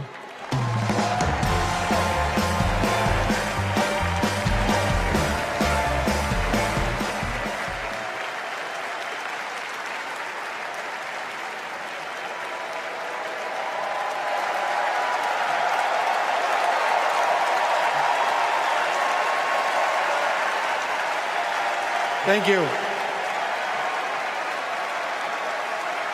Thank you.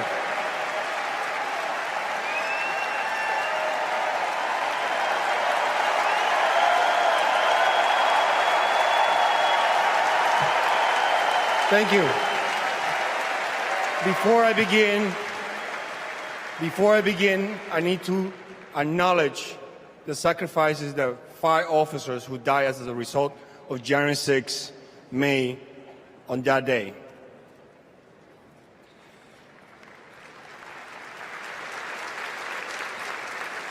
My name is Aquilino Gonell. I immigrated to the U.S. from the Dominican Republic when I was 12. I became an American citizen. I was a sergeant in the U.S. Army and a Capitol Police officer. I had seen violence while serving in Iraq, but nothing prepared me for January 6. We officers risked everything to protect innocent people. We were beaten and blinded. I was assaulted with a pole attached to the American flag. President Trump summoned our attackers and sided with them. He betrayed us. When I joined the Army and Capitol Police, I took an oath to defend the Constitution. I did so with duty in my soul, and I still feel it. To Donald Trump, I asked, why don't you?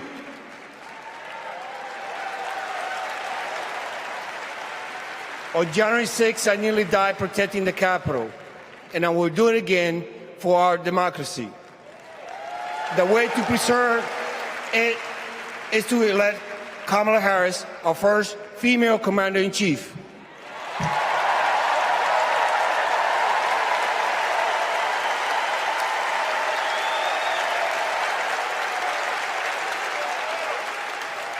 Please welcome New Jersey Representative Andy Kim.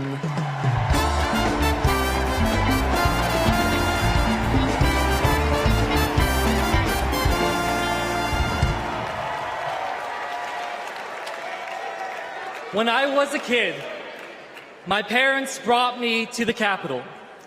They taught me that it's sacred ground, a symbol of our democracy.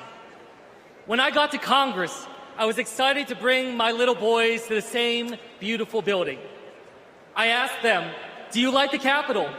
And my oldest son, Austin, said, I love the Capitol, and lowercase too. They are so sweet. But shortly after, we saw something unimaginable. A mob tearing down flags, assaulting police officers. That night, I walked into the rotunda.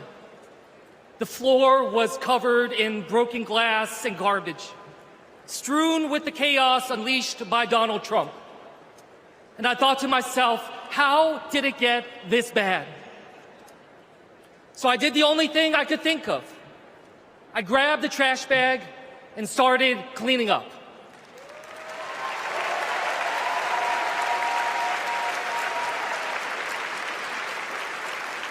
What I learned on January 6th is that all of us are caretakers for our great republic.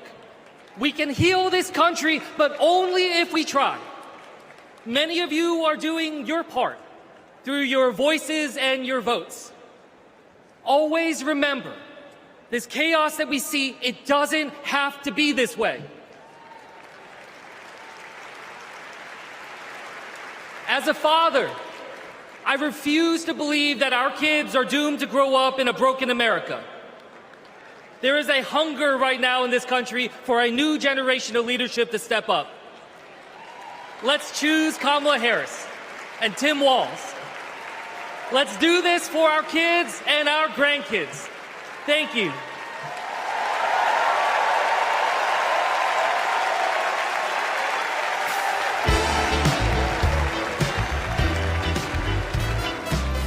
Please welcome Olivia Juliana.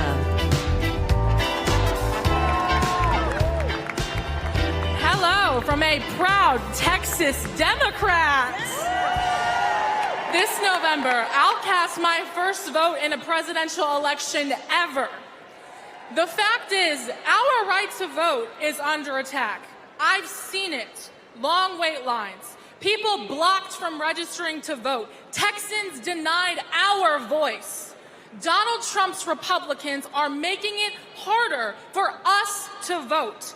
But we won't let them get away with it. And Kamala Harris won't let them get away with it either. She's fought for our freedoms. She's fought for our voice. But we will only be heard if we vote.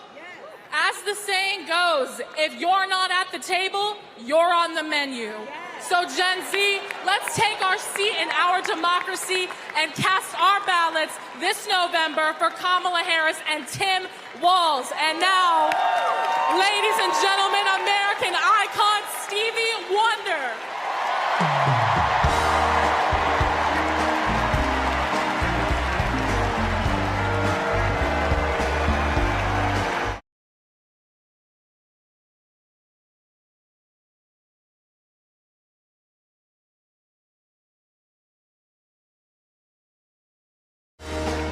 I love you. I just want to say, I love you. I love you. And every song that I've sang, every song that I've written, it's because of my love for you right here. But this year I've prayed very hard for peace to come to our world's nations, but also to each one of our hearts.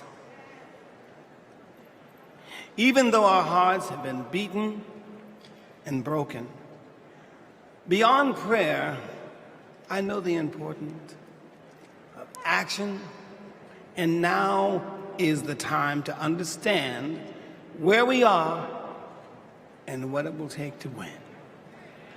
Win the broken hearts, win the disenchanted, win the angry spirits. Now is the time.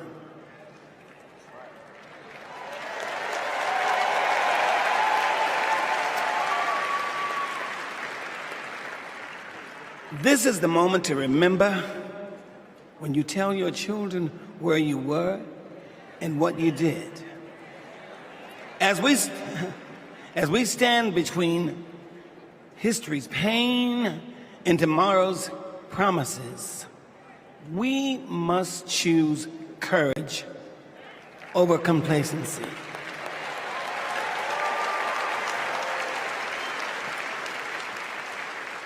It is time to get up and go vote.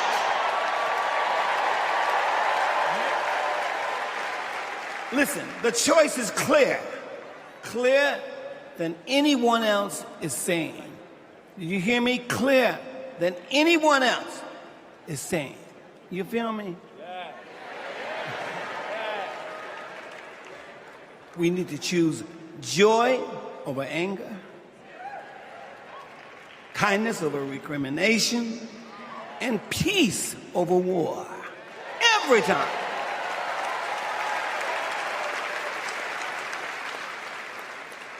We must choose to be above the ugly words, the hateful anger, and the division those words and anger create. We must keep on keeping on until we truly are a united people of these United States. And then we will reach our higher ground.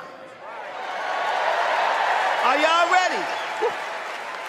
Are y'all ready to reach your higher ground? Are you ready to reach our higher ground? Tell me. I want to hear you again. Are you ready? Are we ready? Because you know we need Kamala Harris. Yes, we do. And we need a great man, as we do have, as a future vice president. You know that. So you know what? I'm depending on you to do, as Spike Lee would say, the right thing. Are y'all ready? Are y'all ready? Are you ready? Mowski, are you ready? I'm ready, Steve. Kansas, are you ready? All right, we need everybody. Clap your hands like this. Everybody clap your hands. Clap, clap, clap, clap. Now somebody scream.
Stevie's song is powerful, but so was his words. He said courage over complacency. He gave us a call in his remarks. But now I gotta tell you, the party is gonna keep going. We're just getting started, y'all. And this is a segment that I am very, very excited about, because it might be Wednesday night and we might be in Chicago, but it's starting to feel like something I've wanted to say my whole life. Live from New York, it's Saturday night. Please welcome Kenan Thompson.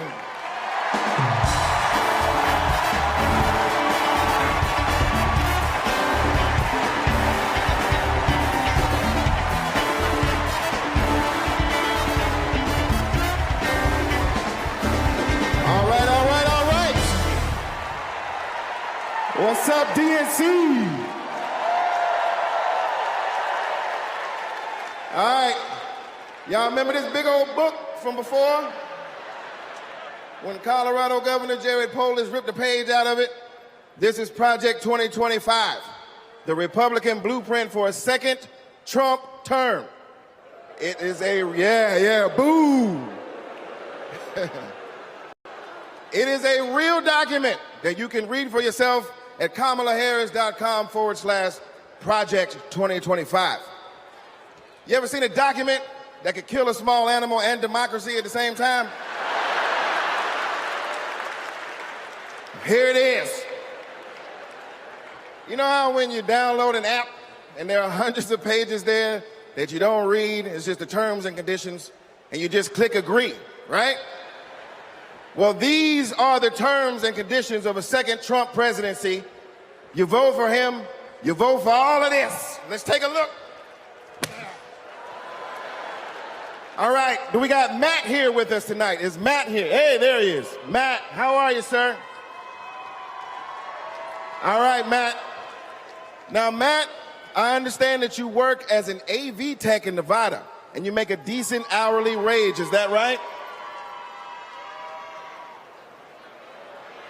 Oh, I don't know if we can hear Matt. Can we hear Matt? So who's gonna fix it? Keep speaking, Matt, so we can hear you. Okay, that's good.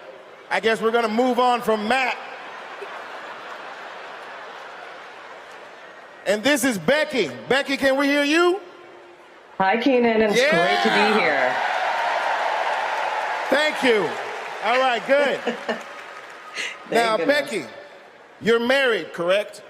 I am. Me and my wife have been together for about 8 years. Oh, that's amazing. Very, very cute. Thanks. But I have got some bad news for you. I hate that.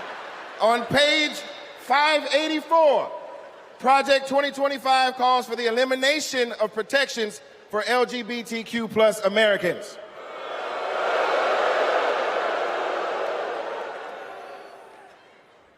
So yeah, right back to the Stone Age. I'm afraid so. Right back to the Stone Age. That's terrible. Yeah, it is.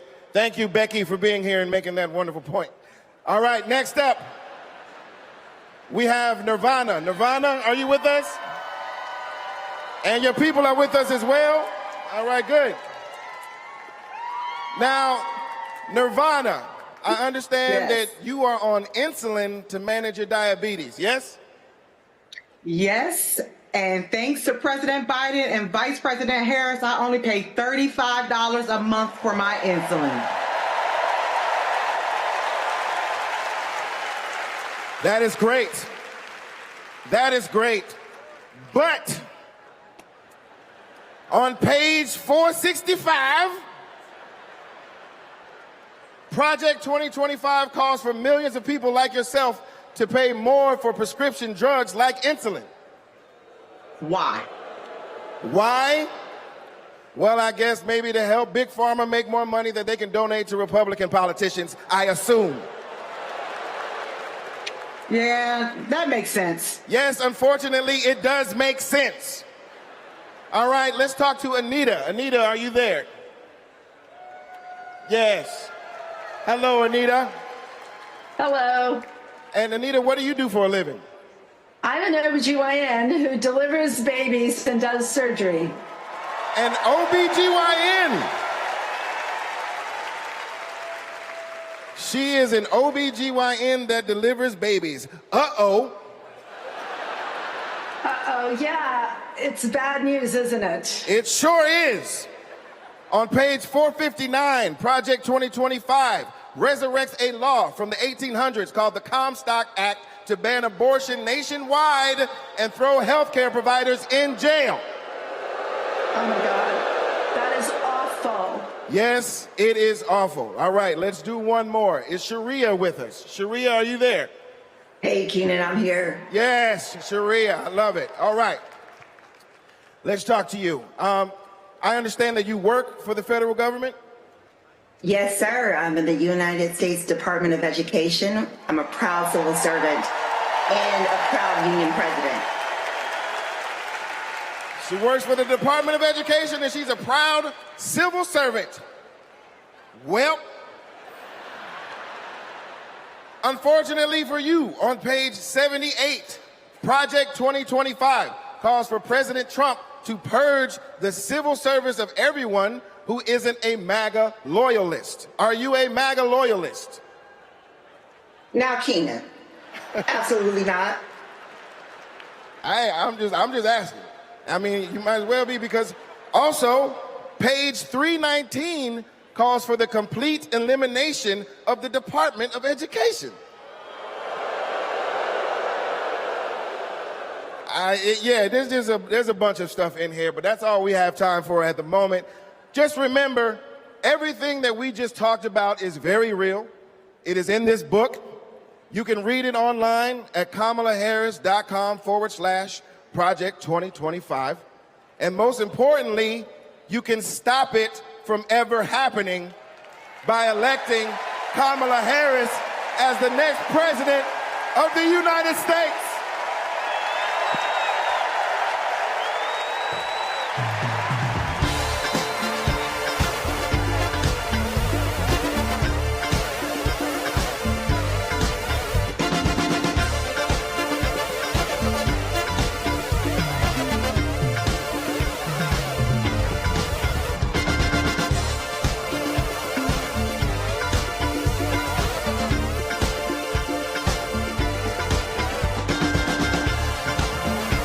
Please welcome award-winning producer and writer, Mindy Kaling.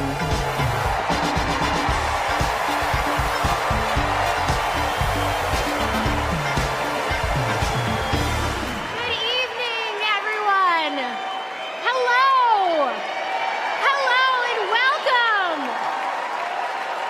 Welcome to the third night of the Democratic National Convention. My name is Mindy Kaling. Thank you. For those of you who don't know me, I am an incredibly famous Gen Z actress who you might recognize from The Office. Thank you, The Mindy Project. Or as the woman who courageously outed Kamala Harris as Indian in an Instagram cooking video. Yes, you're welcome. I am so proud to be here supporting my friend. But the real reason I am here is that deep down, I truly believe that as a woman of color and as a single mother of 3, it is incredibly important that I be appointed ambassador to Italy. That's how this works, right? That's like why I'm here. I've never been, I'm dying to go. And guys, I just really need a break. I know it's not the priority tonight, but just think about it. I am actually here because I have known the Vice President for a long time, and I want to tell you a story about one of the first times I ever met her. She wasn't Madam Vice President then. She was my senator, and we were filming a video where she came to my home to cook dosas, a South Indian dish. Yes. it's not every day that a senator comes over, and I was pretty nervous. But when she arrived, we immediately hit it off. We talked about the love we have for our moms, who had both passed away from cancer. Both of our mothers were immigrants from India who came to America and committed their lives to serving others. My mother, Swati, became an OBGYN. Thank you. Kamala's mother, Shyamala, became a scientist with a PhD who dedicated her life to trying to find a cure for cancer. And after speaking to Kamala, it was clear to me that Shyamala had passed down the same optimism and fearlessness to her daughter.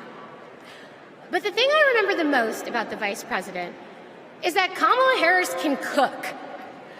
Guys, she was so much better than me. But she also knew that my family was watching. So, as she gently corrected my sloppy dosa making, she was complimenting me every step of the way, making sure that my daughter, Kit, heard how good of a cook I am. She had no desire to be seen as better than anyone else. She just wanted my kid to be impressed with her mom. And when she finally bit into my dosa, she looked at me and said, really good, and then never took another bite again. Yes, but it is that warmth, that generosity of spirit that I know she will bring to the White House as our next president. Kamala Harris cares deeply about other people. She will fight to protect our freedoms because those are the values that her mother passed down to her. But in order to protect those freedoms, Democrats also need to win the House. So we have a lot to do, and please welcome to the stage your next Speaker of the House, Hakeem Jeffries.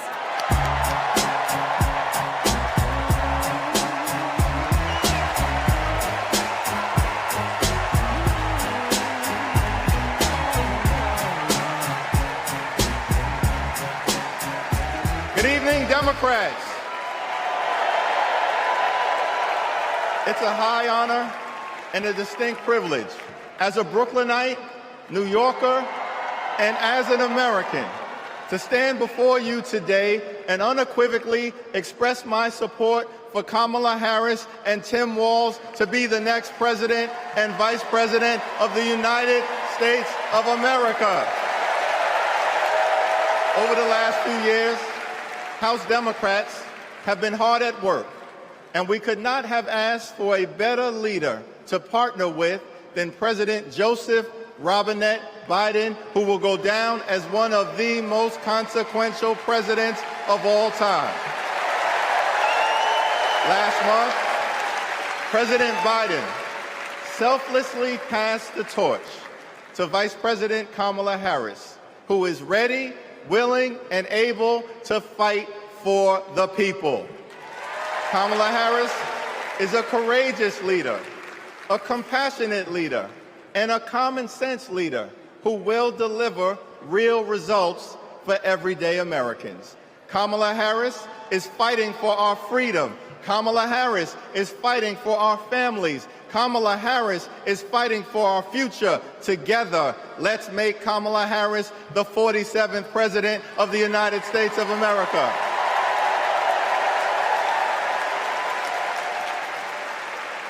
In our great country, when you work hard and play by the rules, you deserve to earn a living wage.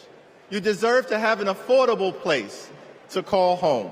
You deserve to educate your children in a great public school that is free from gun violence.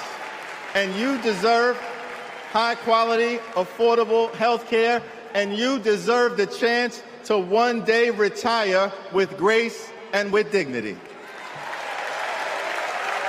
But for far too many people in our great country, they are struggling to live paycheck to paycheck. And as a result, the American dream is out of reach. Here's the thing. Extreme MAGA Republicans don't care about everyday Americans. They only care about themselves. Our approach, led by Kamala Harris and Coach Walz, is very different. We care about you, the American people. And we will fight hard to make sure that the American dream is alive and well in every single community. Now, the road ahead will not be easy, which brings me to you-know-who. Donald Trump is like an old boyfriend who you broke up with, but he just won't go away. He has spent the last 4 years spinning the block, trying to get back into a relationship with the American people. Bro, we broke up with you for a reason.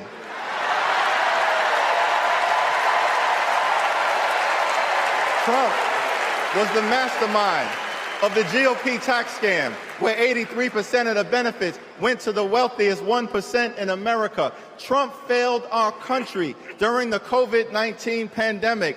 Trump is a chaos agent who is focused on himself, not the American people. Trump tried to destroy our democracy by lying about the election and inciting a violent mob to attack the Capitol. Trump put 3 extreme justices on the Supreme Court who destroyed Roe v. Wade. We broke up with you for a reason. Donald Trump can spin the block all he wants, but there's no reason for us to ever get back together. Been there, done that. We're not going back.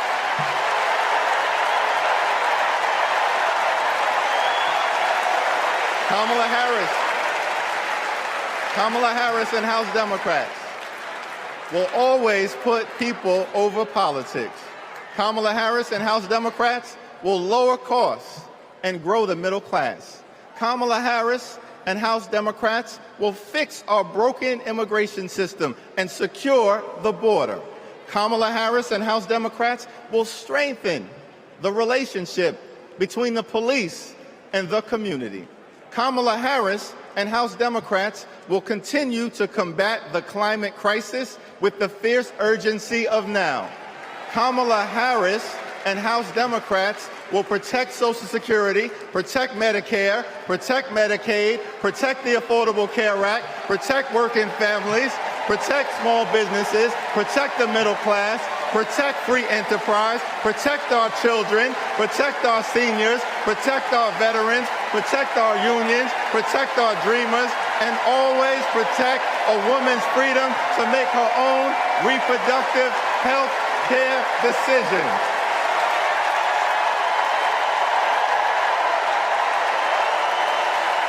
The extreme MAGA Republicans want to divide us.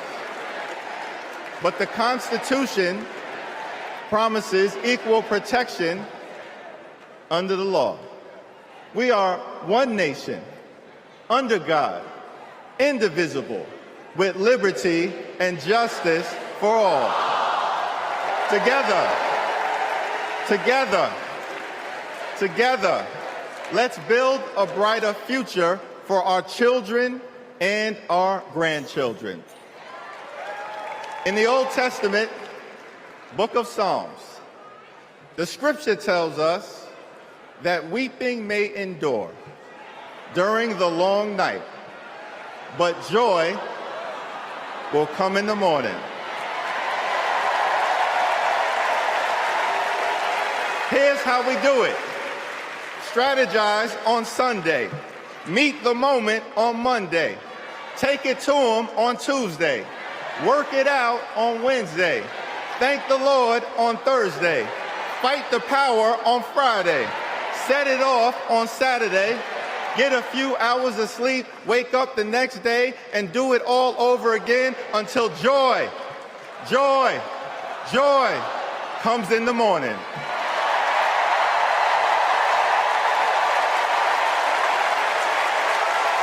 Now, there's only 76 days left. There are only 76 days left We must continue to speak up. We must continue to show up. We must continue to stand up, not as Democrats or Republicans, but as Americans. And when we do, nothing can stop Kamala Harris from becoming the 47th President of the United States of America. Nothing can stop House Democrats from taking back the majority. Nothing can stop the American people from continuing our march toward a more perfect union. Nothing can stop us. We're all the way up. God bless you. God bless Kamala Harris. May God bless the United States of America.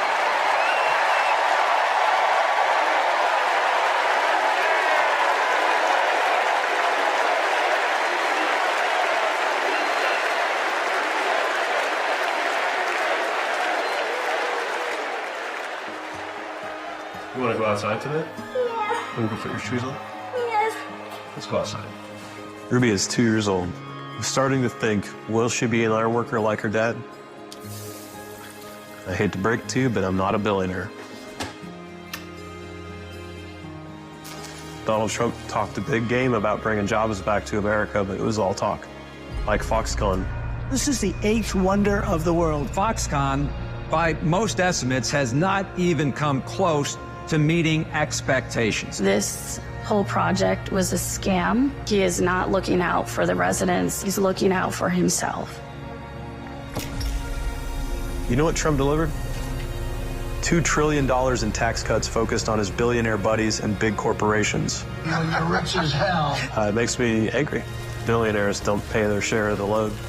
And he wants to do that again. Trump talked a massive game about infrastructure. What a joke. We call it Infrastructure Week. Infrastructure is the easiest of all. We're going to get this infrastructure going. Trump was too incompetent to get it done. Who's he looking out for? Not us, not my family. You know who got it done? Joe Biden and Kamala Harris. Biggest infrastructure package in history. Infrastructure is just a fancy word for jobs. Not just union workers, but for everyone. Small businesses are booming. Communities are starting to thrive again. I wish it was faster. The prices are easing. Kamala Harris helped deliver the largest job growth in American history. Wages are higher. Manufacturing is booming. We're building roads, bridges, airports again. That's a fact. And we have healthcare. When our middle class is strong, America is strong. Kamala's goal is to rebuild the middle class for families like mine.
Thank you. Whoa.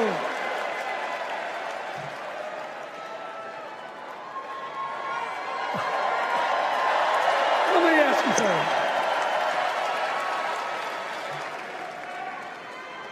After the last 2 days, aren't you proud to be a Democrat? And I am very grateful to the Republicans and independents that have joined us, have been up here on the stage. And I hope they feel better about it now.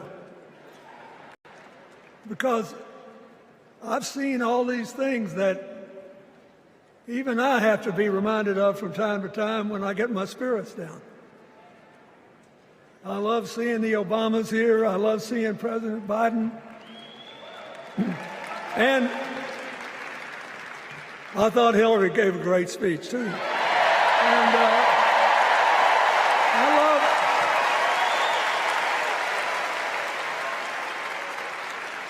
But I love seeing all these young leaders. A bunch of them are coming up after me. They look better, they sound better, and they'll be exciting. I do want to say one word about President Biden.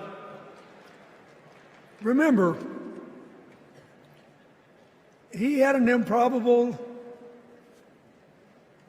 turn that made him president. And we were in the middle of a pandemic and an economic crash. He healed our sick and put the rest of us back to work. And he strengthened our alliances for peace and security. He stood up for Ukraine. He's trying desperately to get a ceasefire in the Middle East.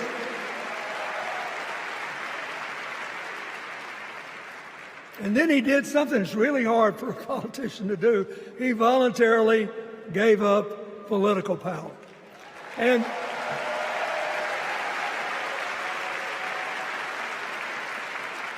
George Washington knew that, and he did it. And he set the standard for us serving 2 terms before it was mandatory. It helped his legacy, and it will enhance Joe Biden's legacy. And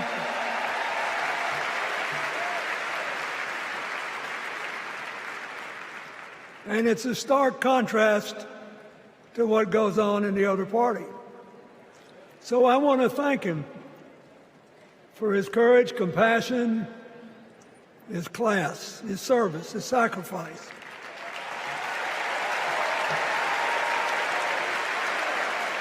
Joe Biden,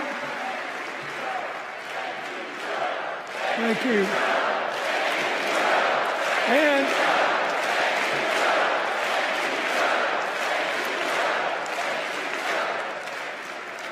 he kept the faith, and he's infected a lot of the rest of us.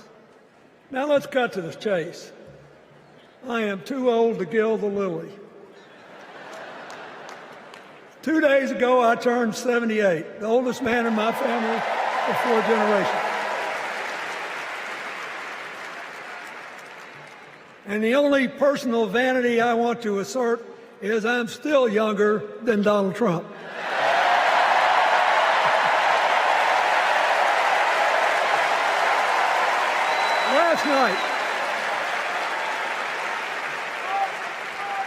Last night, in what I thought was a very moving series of episodes, we nominated Kamala Harris and Tim Walz.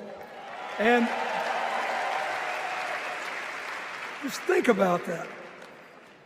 2 leaders with all-American but still improbable life stories. It could only happen here. Their careers, after all, started in community courtrooms and classrooms. 2 leaders who spent a lifetime getting the good job done. Now, one of the things that I've noticed over my increasingly long life is that a presidential election is unique in several ways. First of all, it's the greatest job interview for the greatest job in the world. Secondly, the Constitution says we, the people, get to do the hiring. And the third thing is that every 4 years, we get to change the requirements for the job. So here's what I'm thinking, because I try to apply this in every election. Will this president take us backward or forward? Will this president give our kids a brighter future? Depends. Will this president bring us together or tear us apart? Will the president increase the peace, security, and stability and freedom that we enjoy and extend it to others as we can. We, the people, we have to make a decision about these kind of questions. And every 4 years, it's a little different because the people come at the candidates, and they say, as they're saying now, here are our problems, solve them. Here are our opportunities, seize them. Here are our fears, ease them. Here are our dreams, help them come true.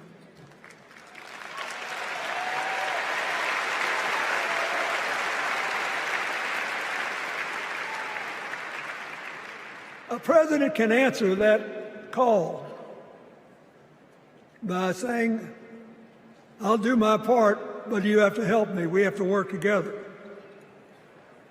Or you can dodge what needs to be done by dividing, distracting, and diverting us. So in 2024, we got a pretty clear choice, it seems to me. Kamala Harris for the people,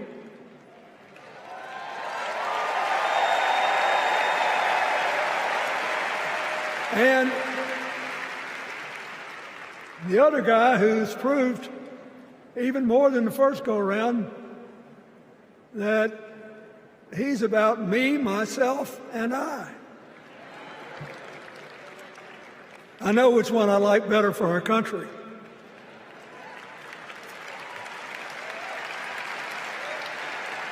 Kamala Harris will work to solve our problems, seize our opportunities, ease our fears, and make sure every single American, however they vote, has a chance to chase their dreams. You know, when she was young, she worked at McDonald's. And she greeted every person with that 1,000-watt smile and said, how can I help you? Now she's at the pinnacle of power, and she's still asking, how can I help you?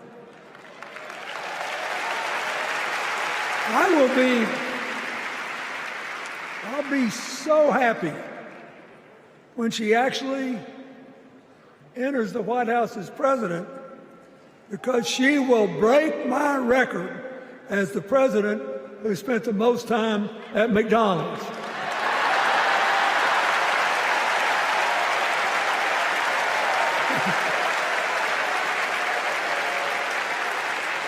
Now,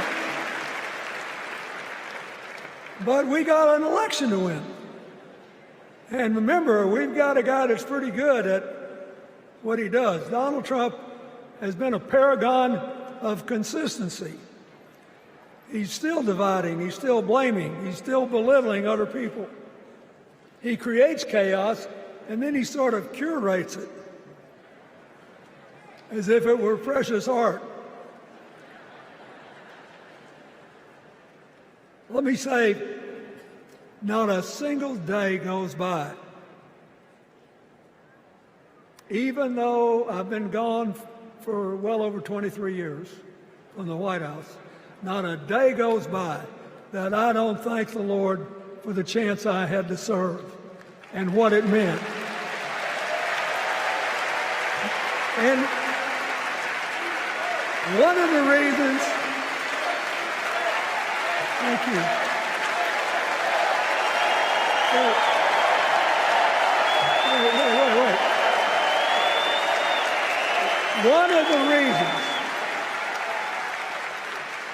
One of the reasons I love the job so much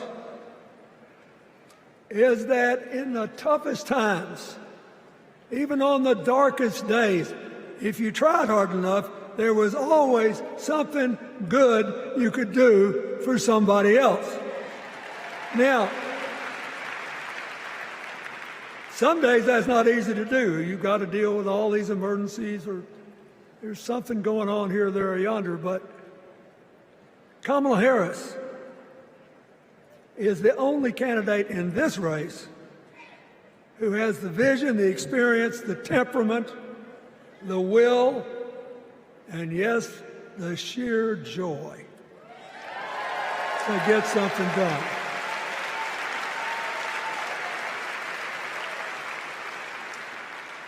I mean, look, what does her opponent do with his voice? He mostly talks about himself, right?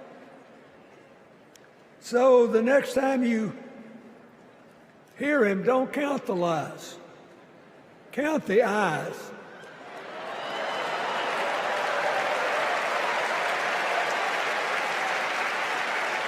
Count the eyes.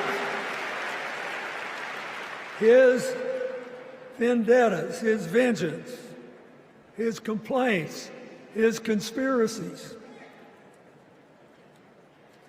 He's like one of those tenors opening up before he walks out on stage, like I did, trying to get his lungs open by singing me, me, me, me, me, me.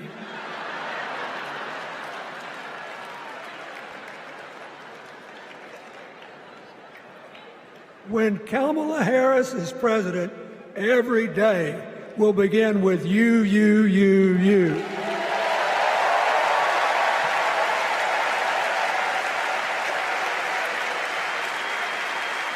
So, we got to ask ourselves the questions if we're going to hire a president. Do you want to build a strong economy from the bottom up and the middle out? Or do you want to spend the next 4 years talking about crowd size?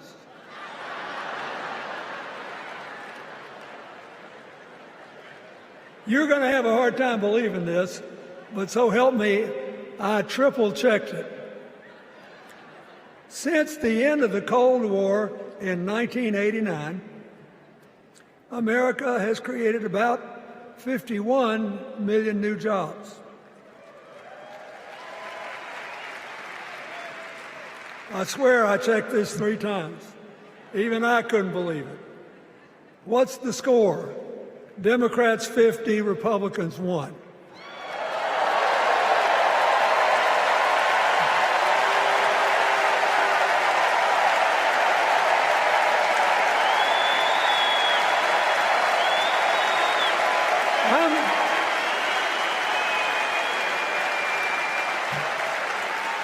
I'm glad that we've got a championship-winning coach on our team.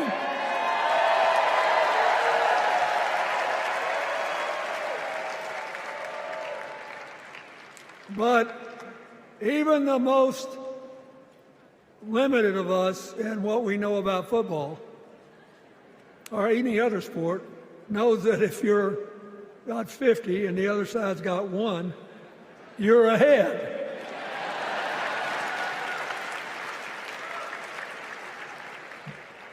What about affordable housing? It's a terrible problem in America now. We need more. And affordable health care. That's why the Democrats put a limit on monthly payments for insulin and a $2,000 a year out-of-pocket limit, and are trying to cover more drugs by bargaining for prices. We need more financing for small businesses. We need still to strengthen our alliances. I almost croaked in the first debate of this election season when President Trump said nobody respected America anymore like they did when he was president. Wait. And with a straight face. Look, you got to give him. He's a good actor.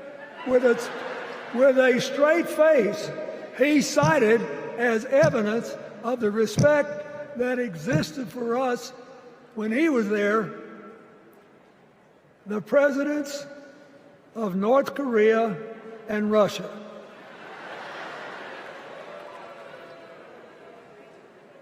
I'd rather have the people who respect us now.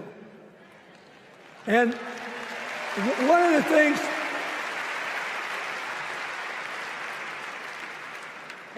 is when you send a signal to the other countries, you want them to know whether they agree with you or not, at least that you're on the level. Here's where you are and what you believe. What are they supposed to make to these endless tributes to the late, great Hannibal Lecter?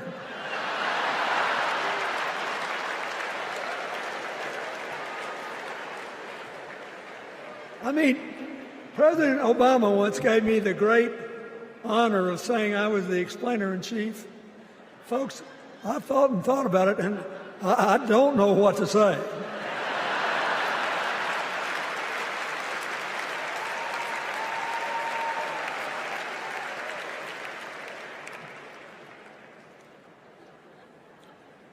Like Hakeem Jeffries, I too want an America that's more joyful, more inclusive, more future-focused. Just think what a burden it's been on us to get up day after day after day after day, buried in meaningless hot rhetoric, when there's so many opportunities out there, so many problems that need to be solved. I want that. And that's the America Kamala Harris will lead. And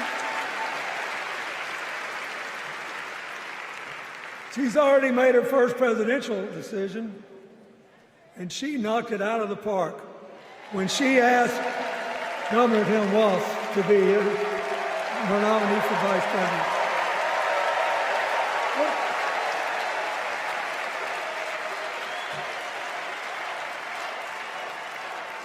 As they used to say when I was a young man growing up in Arkansas, you do not have to be all broke out with brilliance. You just look at Tim Walz, listen to him, follow his record as a teacher, as a coach, in the National Guard, as a congressman, where he was the only Democrat, save one, elected in that district in more than 100 years. And he stayed a long time. And then he became a great governor. And by all accounts, he was a crack shot who had the courage among his rural constituents to say, we do not need these assault weapons available to people who can kill our kids in school.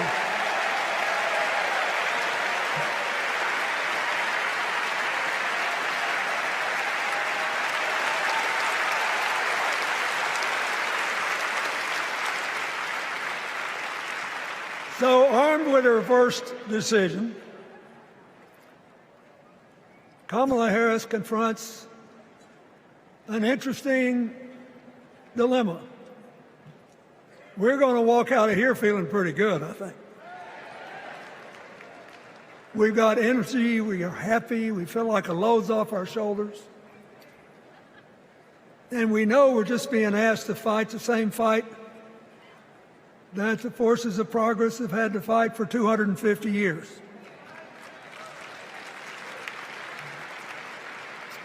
In the face of stiff and often violent opposition, we have to find a way to go forward together, where we the people make our union more perfect. So that's a good thing. How could we possibly lose? Kamala Harris has fought for kids her whole life that were left out and left behind. She's taken on gangs trafficking across the border. She's fought to protect the rights of homeowners. She's been our leader in the fight for reproductive freedoms, and we know a majority of the American people are with us on that.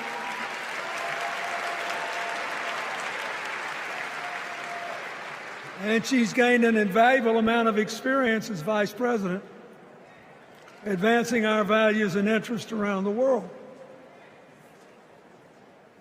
She's already said she's going to work really hard to make sure that no American working full-time lives in poverty or has to worry about their children living in poverty. He says that we got to make home ownership an achievable dream for everyone, not just a privilege. She said that and this meant a lot to me, that she would protect everybody's right to vote, whether or not they voted for her. They were citizens and they deserve the right to vote.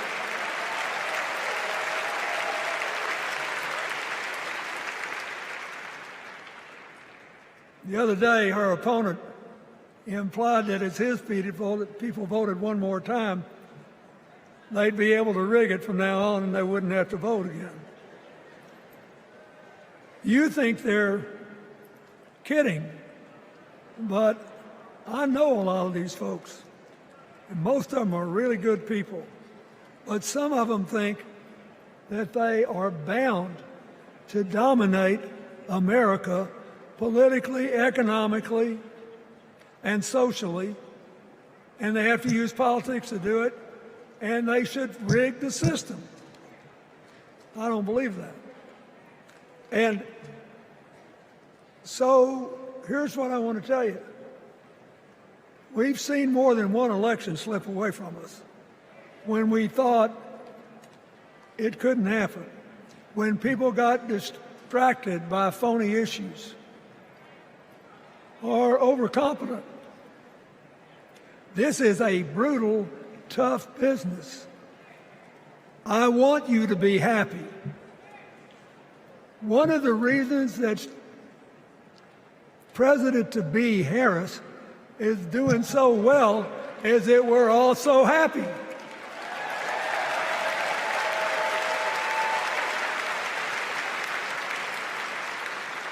But you should never underestimate your adversary. And these people are really good at distracting us, at triggering doubt, at triggering buyer's remorse. As the Obama said so eloquently last night, they are human, you know. They're bound to make a mistake now and then. We got to be tough. And so,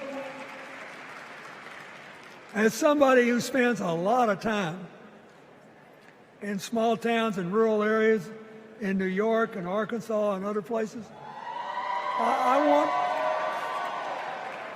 I urge you to talk to all your neighbors. I urge you to meet people where they are. I urge you not to demean them, but not to pretend you don't disagree with them if you do. Treat them with respect, just the way you'd like them to treat you.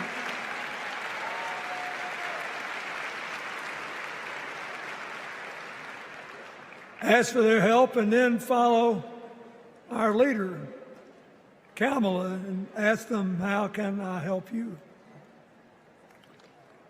We Democrats right now have a lot of hay in the barn. We've got massive achievements, massive advances, but there's still a lot of slips between today and Election Day that we have to navigate. And so I want to say this from the bottom of my heart. I have no idea how many more of these I'll be able to come to. I started in '76, and I've been to every one since. But no, 72. Lord, I'm getting old. But here's what I want you to know. If you vote for this team, if you can get them elected and let them bring in this breath of fresh air, You will be proud of it for the rest of your life. Your children will be proud of it. Your grandchildren will be proud of it.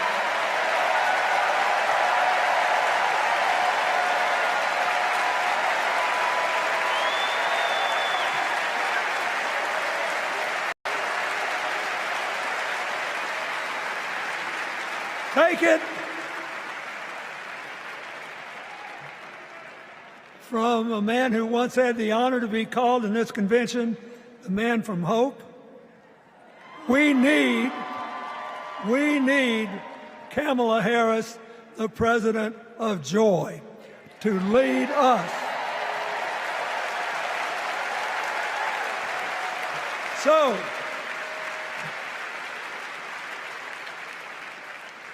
I'll be doing my part, you do yours.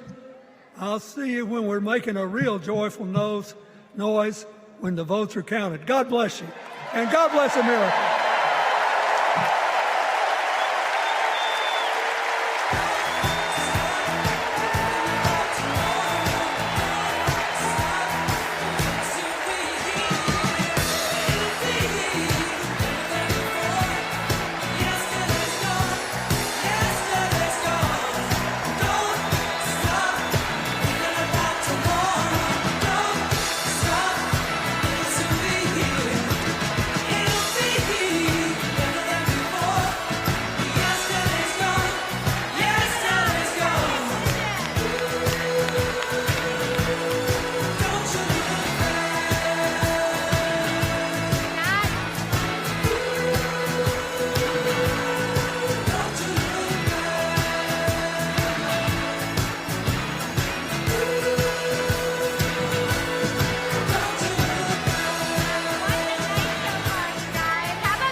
From my home state, Massachusetts. I love you, Massachusetts. Everyone is always hating on us, but they just don't get it. Go Sox! Go Jason Tatum! Ben Affleck, hang in there! Dunkin' Donuts is the best coffee in the world. Okay. Our next speaker needs no introduction. She was the first woman to ever serve as Speaker of the House. Yes, you know what's coming. This woman was doing Brat before Brat was Brat. The mother of dragons. Please welcome Nancy Pelosi.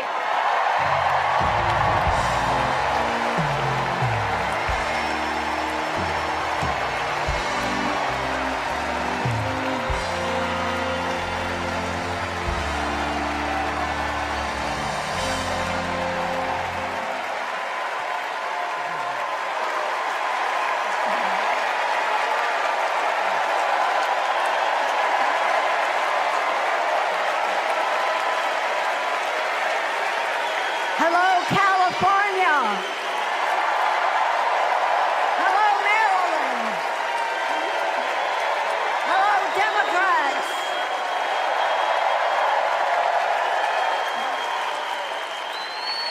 On January 20th, 2021, with the inauguration of Joe Biden and Kamala Harris, we established one of the most successful presidencies of modern times. And we quickly proved that Democrats deliver. Millions of jobs, stronger infrastructure and rural broadband, a Biden child tax credit, rescuing human pensions, honoring our veterans, bold climate action, lowering the cost of prescription drugs, all thanks to President Biden's patriotic vision of a fairer America, doing so with liberty and justice for all. Thank you, Joe.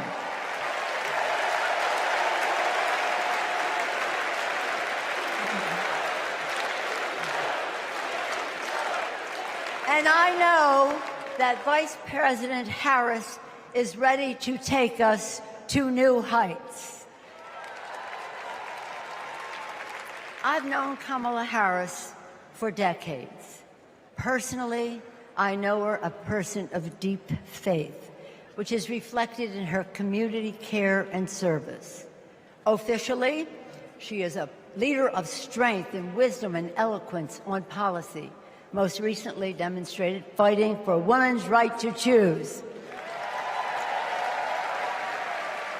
Politically, she is astute and strategic in winning difficult elections, quickly securing the nomination with dignity and grace, and choosing Tim Walz as our vice president. I had the honor of serving with Tim for 12 years in the Congress. He united Democrats, Republicans, and independents to turn a red district blue. He showed courage when he came to Congress in voting for the Affordable Care Act, meeting the needs of his constituents despite Republicans' lies and misrepresentation. When he went home, won the election, he returned to Congress. He fought for our Americans' heroes as the Democratic leader of the Veterans Affairs Committee. Thank you, Tim.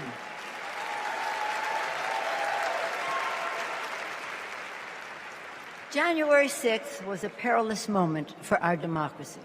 Never before had a president of the United States so brazenly assaulted the bedrock of our democracy, so gleefully embraced political violence, so willfully betrayed his oath of office.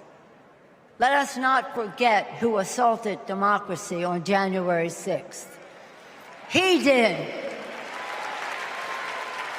But let us not forget who saved democracy that day. We did.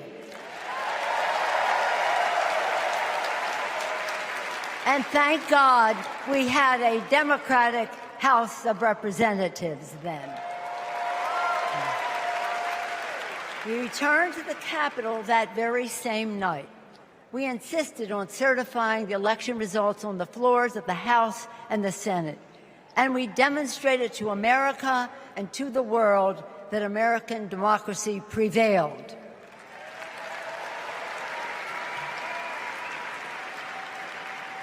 The parable of January 6th reminds us that our democracy is only as strong as the courage and commitment of those entrusted with its care. And we must choose leaders who believe in free and fair elections, who respect the peaceful transfer of power. The choice couldn't be clearer. Those leaders are Vice President Harris and Governor Walz.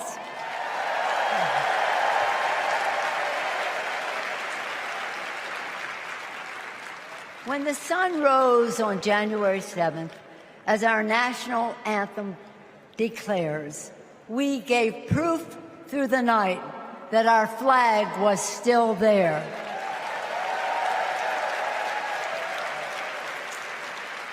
Now, in this election, we are called upon to do the same, to stand together, to reject autocracy, to choose democracy, and we will do so by electing a Democratic House with Hakeem Jeffries as Speaker of the House,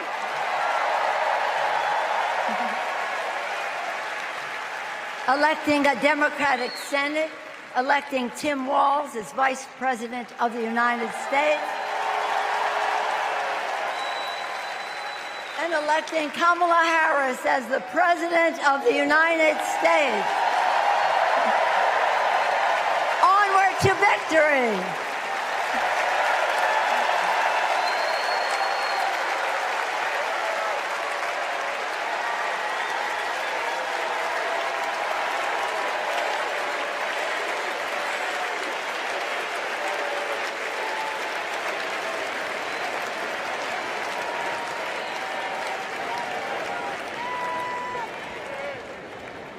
Please welcome Alexander Hudlin, Jasper Emhoff, and Arden Emhoff.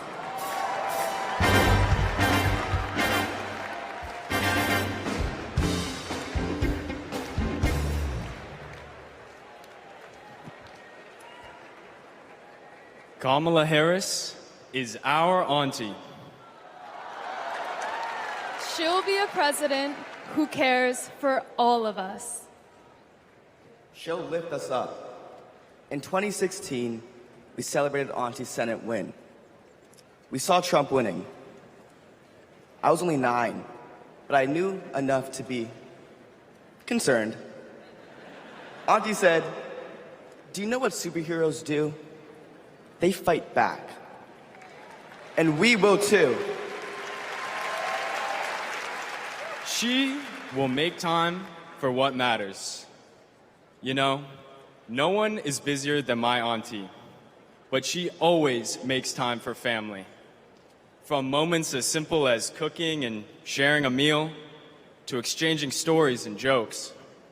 Auntie taught me about being present in what's important, and I know that's how she'll lead. She'll treat everyone with respect. Even as a kid, Auntie made me feel that I was seen, that my words are important, that I am important and loved. I know she'll value others' perspectives, no matter their age or their background. Auntie, we love you. We're so proud of you. And most importantly, you're a baller. And as you'd say, let's win this thing. Let's win this thing.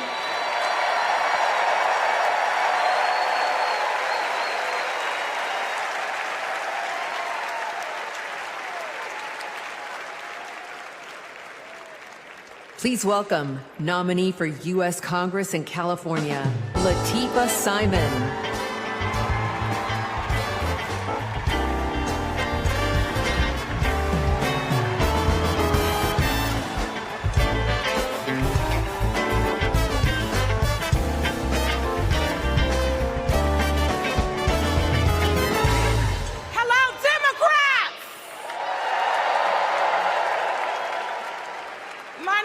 Latifa Simon, and I am running for Congress. And I'm here tonight to tell you all about the Kamala Harris that I know. I'm gonna tell you.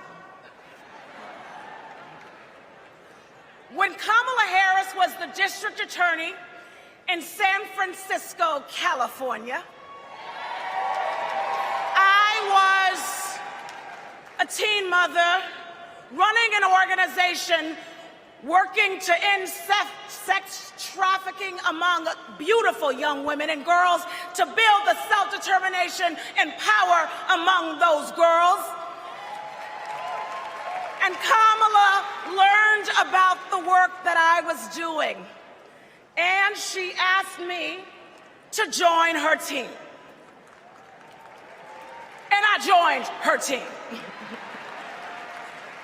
She saw my potential, my commitment, and the good work that we could do together. And I saw her. I saw Kamala Harris holding the hands of sexual assault survivors.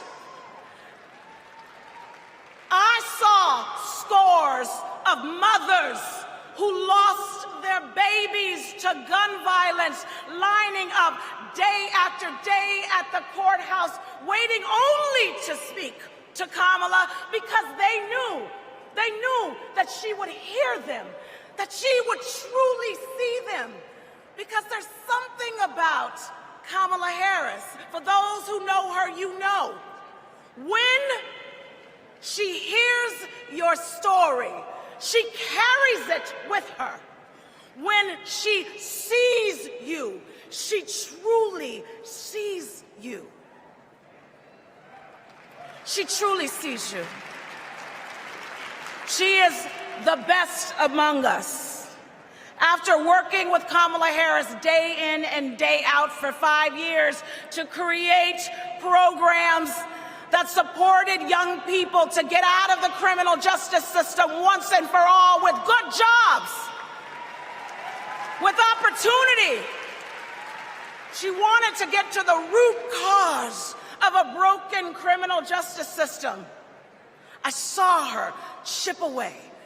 She came early and she left late every single day because, you know, like those mothers, like those sexual assault survivors, when she goes into that Oval Office, when she goes into that Oval Office, I guarantee you she will take all of us with her. All of us. The single mothers, the disabled veterans, the low-income folks who are dying to survive, the immigrants who are trying to work towards the promise of America. She will take us all. The farm workers, she will take us all with her. All of us.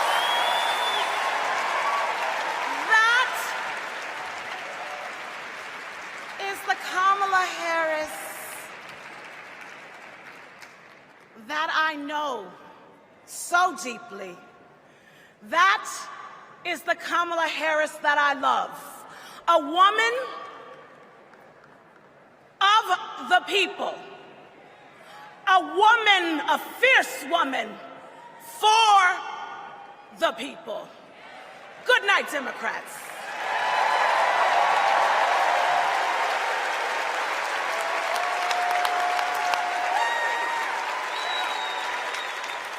Please welcome former U.S. Associate Attorney General of the United States and the Vice President's brother-in-law, Tony West.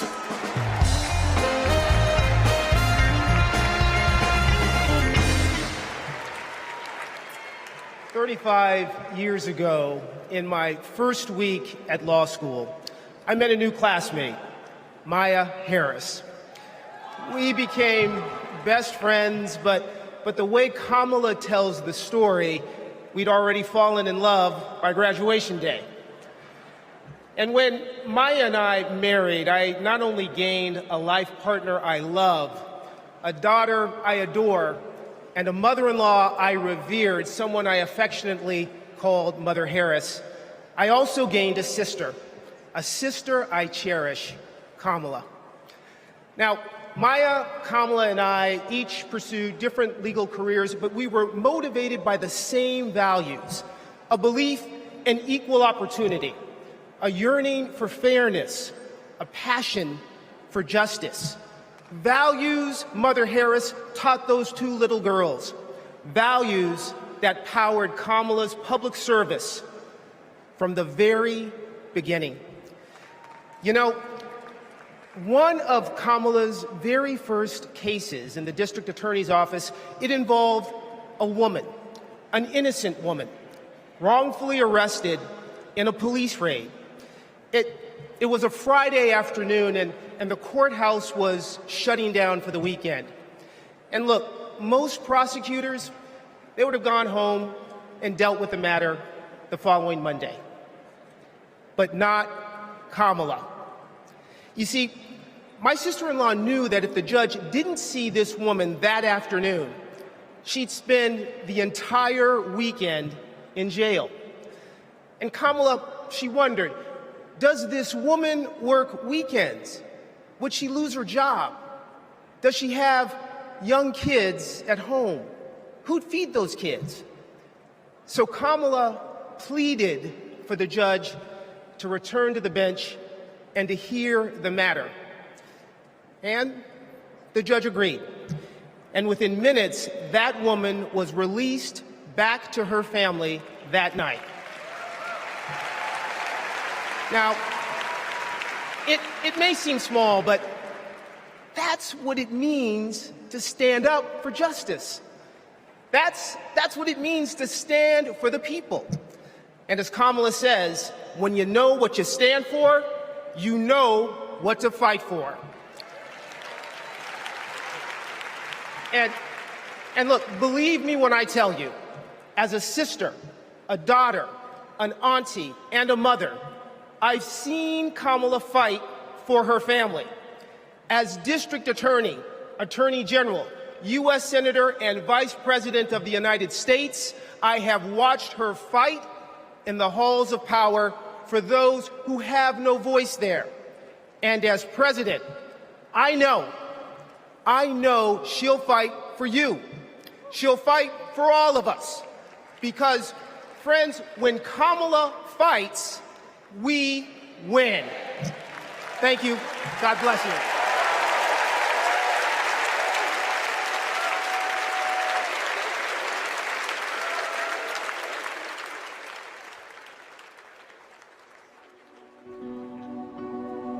A crime against any one of us is a crime against all of us.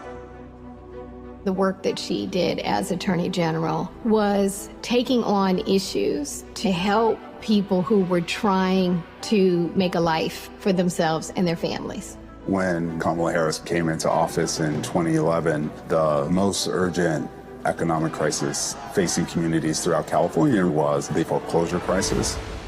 For too many Californians, hopes for lasting homeownership have been dashed. Victims have fallen prey to a series of mortgage scams, fraud, and unfair business practices. In order to get meaningful relief, we had to sue the banks and see through a lengthy litigation process.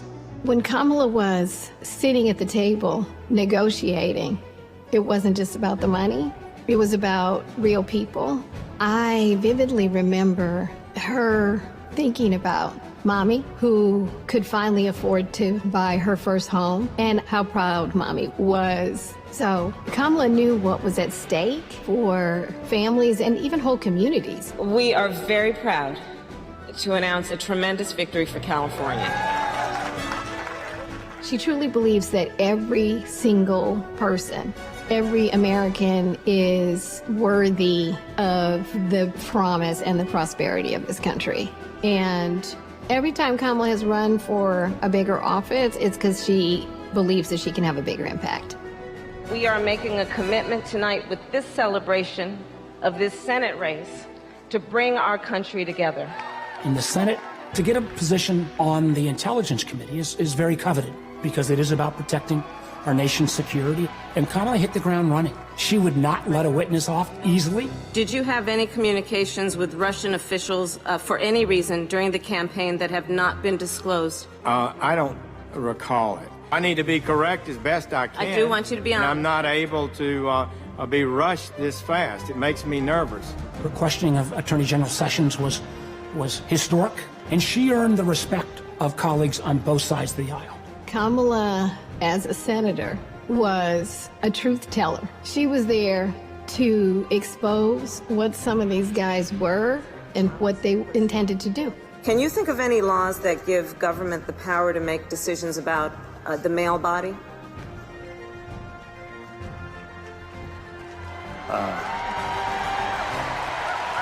I'm not thinking of any right now, Senator. They didn't know what hit them. And in those moments, so many people saw her for the first time and saw how tough she was. Would you accept them recommending a charging decision to you if they had not reviewed the evidence? Well, that's a question for Bob Mueller. He's the U.S. attorney. I think you've made it clear, sir, that you've not looked at the evidence, and we can move on. When she's on a mission, she is determined and relentless. When our fundamental values are being attacked, do we retreat or do we fight? I say we fight. If you want to go forward in this country, not go backward, then there is only one choice.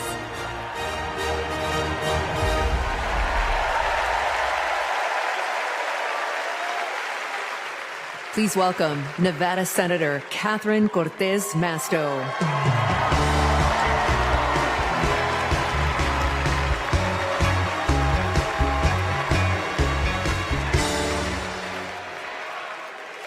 Chicago. You know, before I was senator, I was Nevada's Attorney General. And that's when I met Kamala Harris, my colleague in California. Now, we bonded over many things. And working together, I quickly learned what kind of person she is. She is a strong leader. Here's how I know. As AGs, we took on the big banks after the foreclosure crisis. And let me tell you, Kamala did not settle for less than homeowners deserved. Her leadership helped win billions for working families nationwide. Delivering for families, that's Kamala Harris. Kamala and I also worked to protect our southern border. During that time, Kamala invited a group of AGs across the border to meet with Mexican officials. Now, we worked together to put transnational criminals and drug smugglers behind bars. Holding criminals accountable, that's Kamala Harris. Listen, and when we took on human traffickers, Kamala had us meet with survivors so that we could understand who we were fighting for. Standing up for justice, that's Kamala Harris. So trust me when I say I know she will fight for our families and our freedoms. Now, we must fight for her. Every vote matters. I know. In 2016, Nevadans elected me, the granddaughter of a baker from Mexico, to serve as the first Latina in the United States Senate. I'll tell you what. And in 2022, my reelection came down to 7,928 votes. Because of voters in Nevada, the Democrats won the Senate majority. And I'm here to tell you, we can do it again. We can send Kamala Harris and Tim Walz to the White House. Are we ready to do it? Are we ready to fight? Let's get it done, Chicago. Thank you, everyone.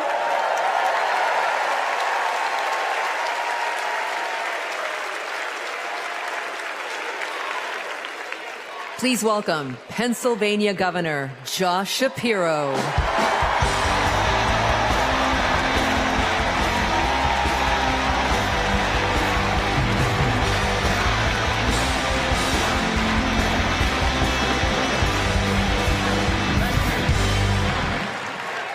Thank you.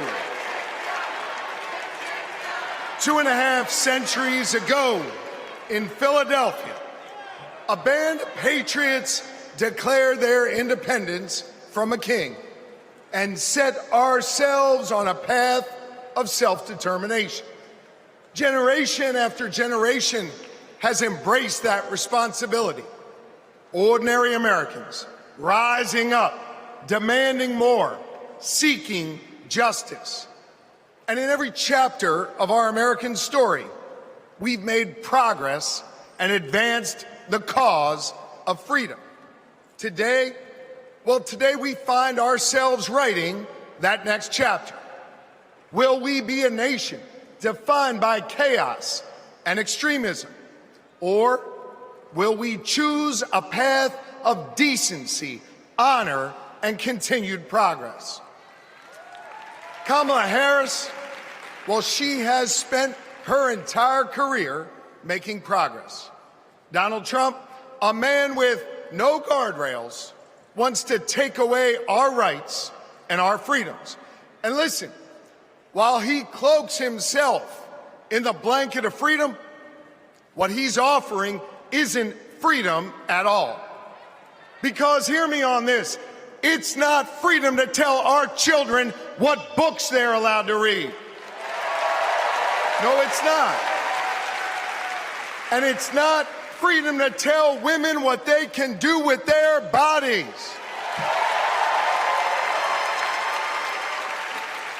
And hear me on this, it sure as hell isn't freedom to say you can go vote, but he gets to pick the winner. That's not freedom. But you know what? You know what, Democrats? We are the party of real freedom. That's right. The kind of real freedom that comes when that child has a great public school with an awesome teacher because we believe in her future. Real freedom that comes when we invest in the police and in the community so that child can walk to and from school and get home safely to her mama. Real freedom that comes when she can join a union, marry who she loves, start a family on her own terms, breathe clean air, drink pure water, worship how she wants, and live a life of purpose where she is respected for who she is.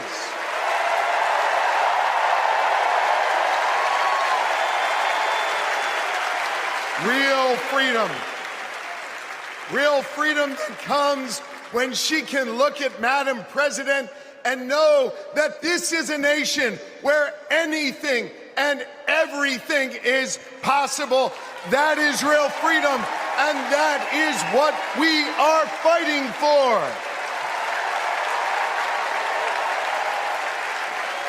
You know, Kamala and Tim's names may be on the ballot, but it's your rights. It's our rights. It's our future and freedoms that are on the line. And you have the power to shape the future of this country. Just like our ancestors who fought for freedom on the battlefield and sat in at lunch counters so our kids could stand up. Now it's on us.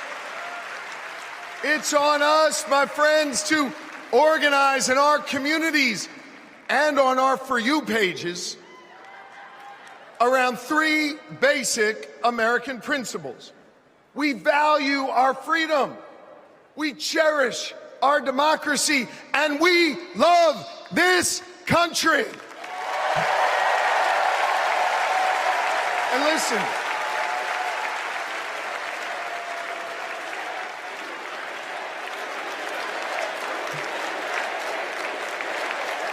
we love this country. And listen, despite our challenges, hear me on this, I want you to know I have never been more hopeful because I see in all of you the enduring promise of America. E pluribus unum, out of many one. It's not merely a motto from the past, it's our direction for the future. You see, you all give me hope, and you all have the power. So let's use that power. Let's do the hard work necessary to win this election and write the next chapter in our American story. So are you ready to protect our rights? Are you ready to secure our freedoms? And are you ready to defend our democracy? And are you ready to elect Kamala Harris and Tim Walz? America, let's get to work.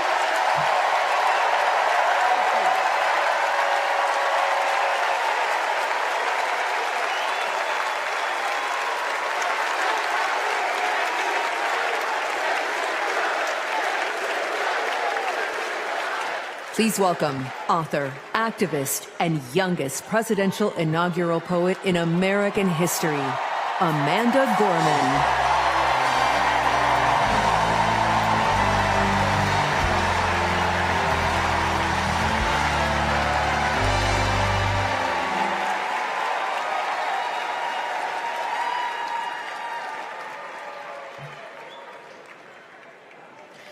We gather at this hallowed place because we believe in the American dream.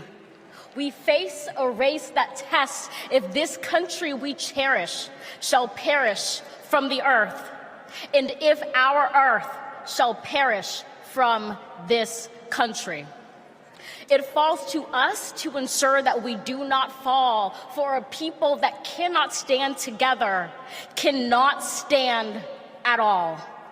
We are one family, regardless of religion, class, or color. For what defines a patriot is not just our love of liberty, but our love for one another.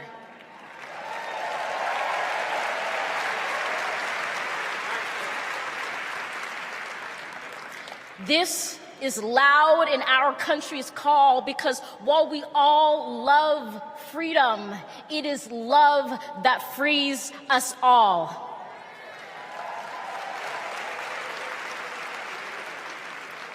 Empathy emancipates, making us greater than hate or vanity. That is the American promise, powerful and pure. Divided, we cannot endure, but united, we can endeavor to humanize our democracy and endear democracy to humanity.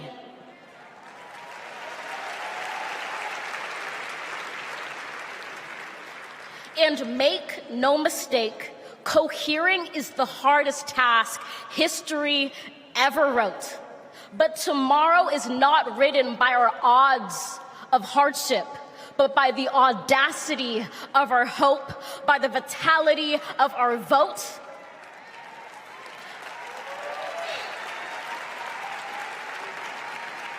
Only now, approaching this rare air, are we aware that perhaps the American dream is no dream at all, but instead a dare to dream together.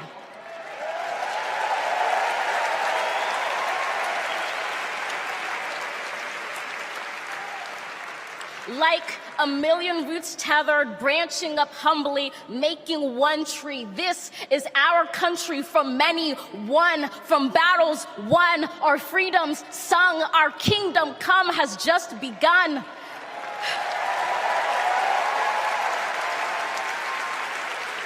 We redeem this sacred scene, ready for our journey from it. Together, we must birth this early republic and achieve an unearthly summit. Let us not just believe in the American dream. Let us be worthy of it.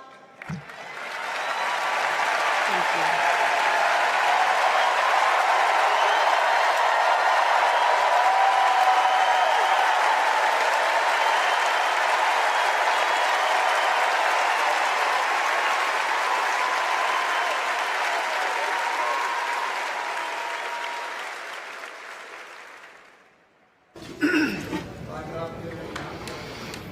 There's a word I heard.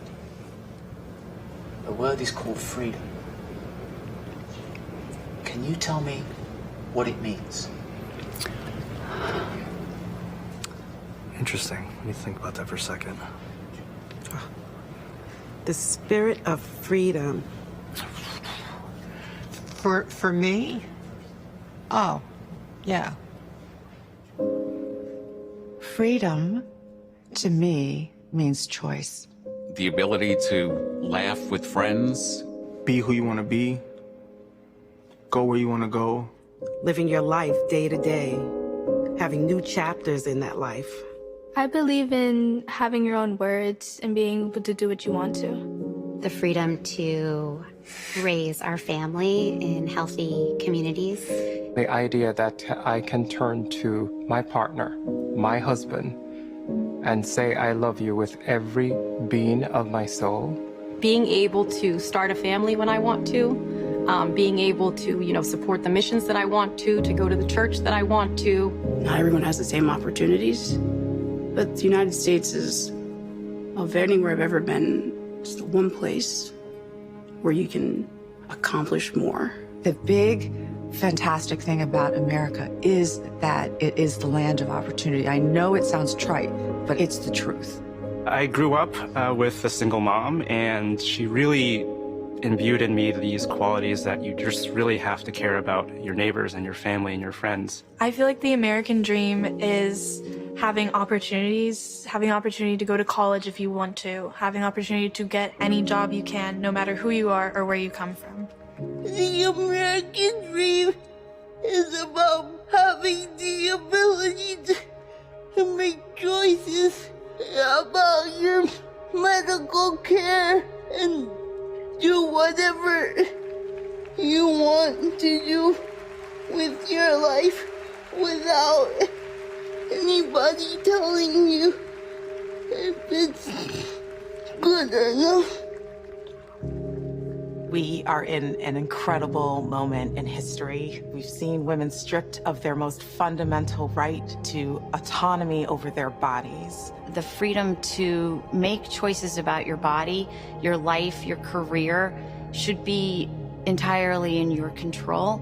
But I have found that good people want to do good things. That you find a way to move forward under ugly and scary circumstances. The work that lies ahead is to make America live up to its highest ideals. And, we're proud to go to work. The work to build a better future really depends on all of us coming together. We have to bring back that respect for everyone. I don't think we're as divided as we seem. Let's come together as one big nation. I feel like we are on the verge of something very amazing in this country. It makes me want to fight for our children and future generations to ensure they have just as many, if not more, freedoms than we had.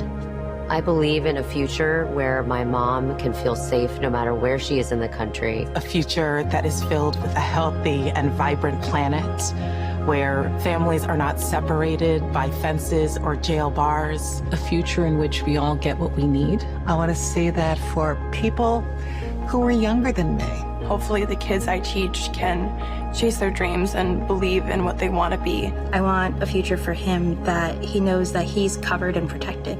Everyone should think about what we can leave to the next generation. It's our responsibility. It's what we have to do. My name's Tyler. My name's Yvette. And we believe in love. I'm Alex. I'm Kiara. My name is Steven. My name is Charlie. I'm a proud 7th generation Texan. I am from Waterford, Michigan, just north of Detroit. I'm from East Tennessee. And we believe in the American dream. We believe in a better world for our child, and we believe in this country. My name is Karen, and I believe in justice. My name is Nancy. My name is Thoreau. My name is Jennings. My name is Dana. My name is Todd. And we believe in freedom. My name is Gina, and I believe in freedom. My name is Pat, and I believe in the freedom to work together.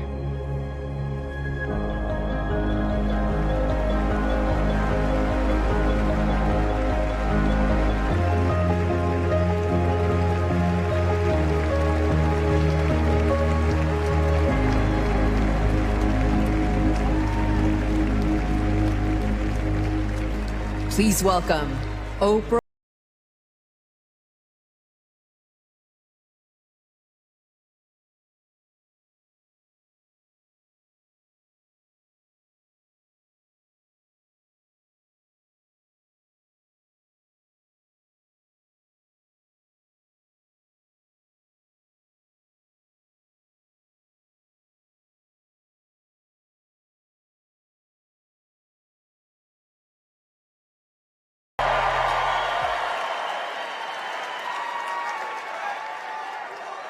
Who says you can't go home again?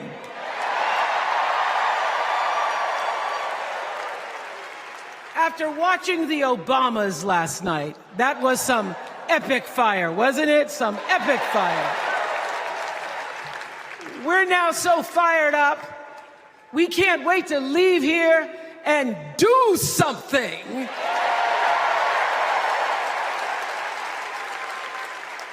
And what we're going to do is elect Kamala Harris as the next president of the United States.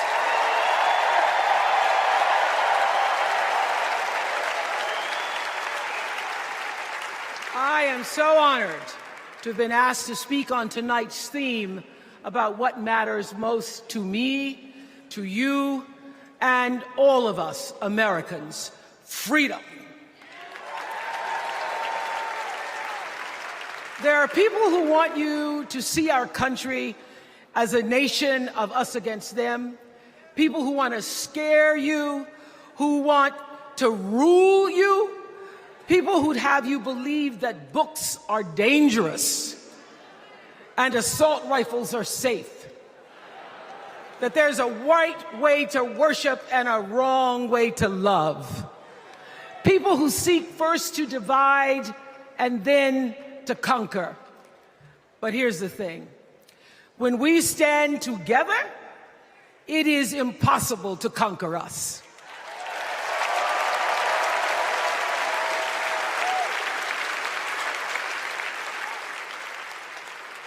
In the words of an extraordinary American, the late Congressman John Lewis,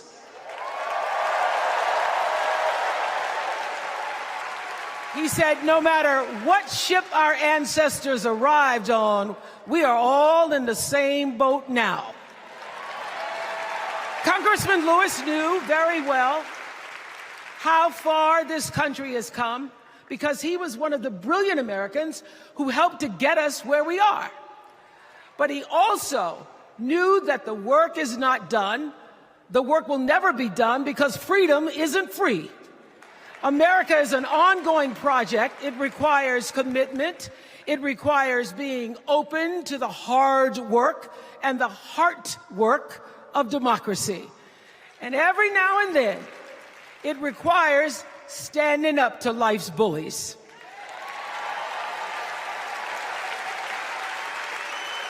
I know this. I've lived in Mississippi, in Tennessee, in Wisconsin, Maryland, Indiana, Florida, Hawaii, Colorado, California, and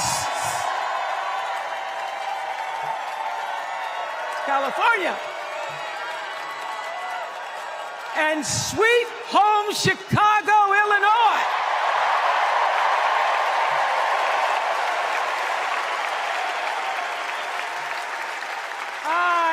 Have actually traveled this country from the redwood forests, love those redwoods, to the Gulf Stream waters.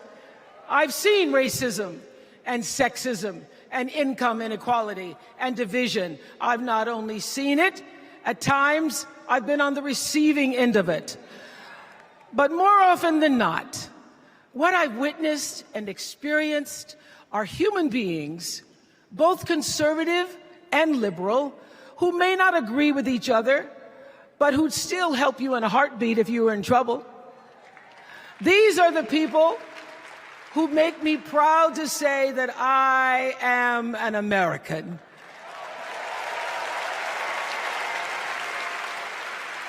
They are the best of America. And despite what some would have you think, we are not so different from our neighbors. When a house is on fire, we don't ask about the homeowner's race or religion. We don't wonder who their partner is or how they voted. No. We just try to do the best we can to save them. And if the place happens to belong to a childless cat lady,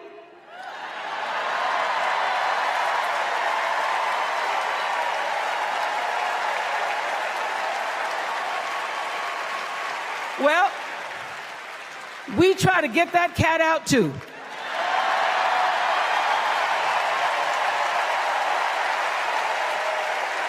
Because we are a country of people who work hard for the money.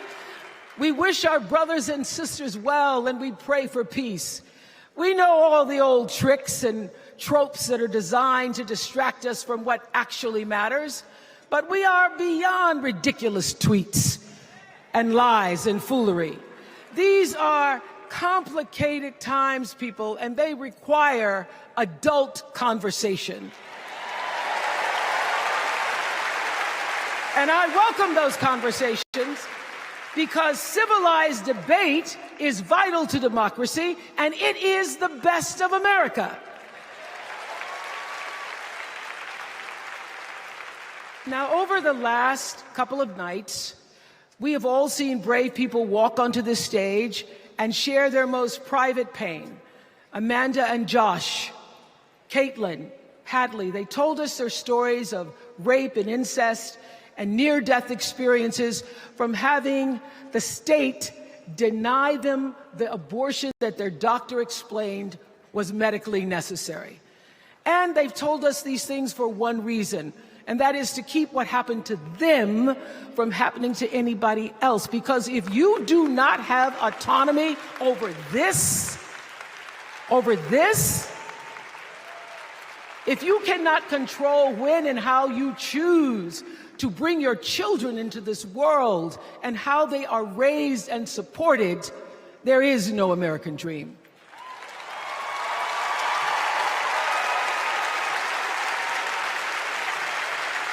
The women and men who are battling to keep us from going back to a time of desperation and shame and stone cold fear, they are the new freedom fighters. And make no mistake, they are the best of America.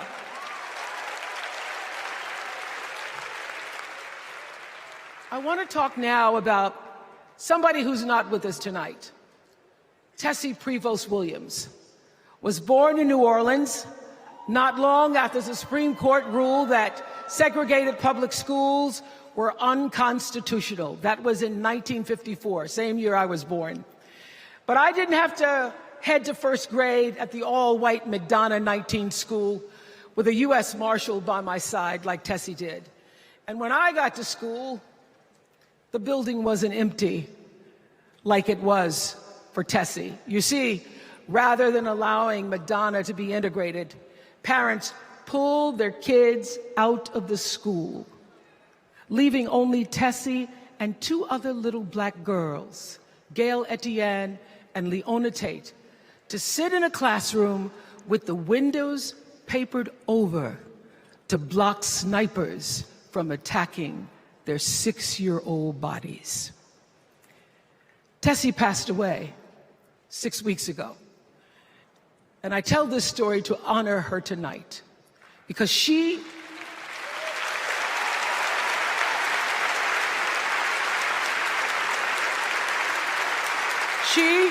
like Ruby Bridges and her friends, Leona and Gail, the New Orleans Four they were called.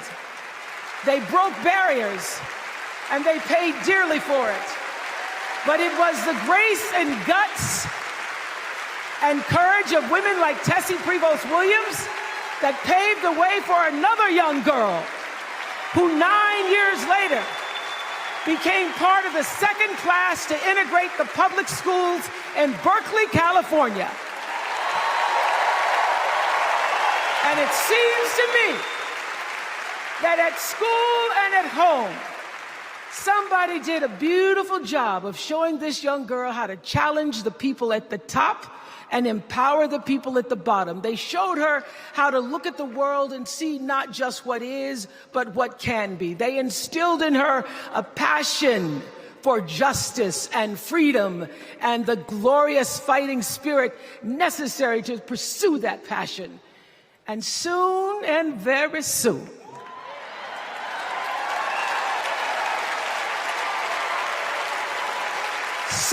very soon, we're going to be teaching our daughters and sons about how this child of an Indian mother and a Jamaican father, two idealistic, energetic immigrants,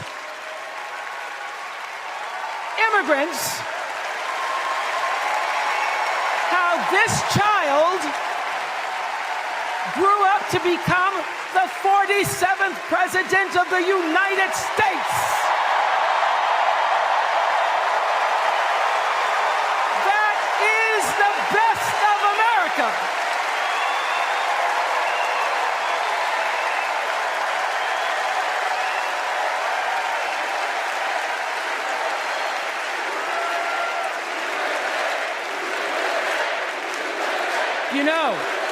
You know, let me tell you this. This election isn't about us and them. It's about you and me.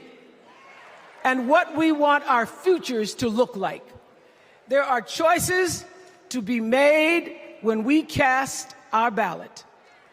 Now, there's a certain candidate that says if we just go to the polls this one time, that we'll never have to do it again. Well, you know what? You're looking at a registered independent who's proud to vote again and again and again because I'm an American and that's what Americans do. Voting is the best of America. And I have always, since I was eligible to vote, I've always voted my values. And that is what is needed in this election now more than ever. So I'm calling on all you independents and all you undecideds. You know this is true. You know I'm telling you the truth, that values and character matter most of all. In leadership and in life. And more than anything,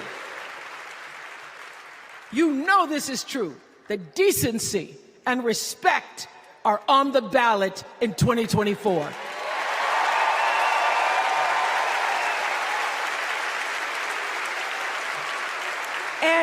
And just plain common sense. Common sense tells you that Kamala Harris and Tim Walz can give us decency and respect. They're the ones that give it to us. So, we are Americans. We are Americans. Let us choose loyalty to the Constitution over loyalty to any individual. Because that's the best of America. And let us choose optimism over cynicism, because that's the best of America. And let us choose inclusion over retribution. Let us choose common sense over nonsense.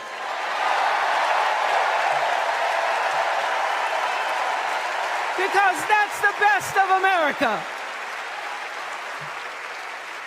And let us choose the sweet promise of tomorrow over the bitter return to yesterday. We won't go back. We won't be set back, pushed back, bullied back, kicked back. We're not going back.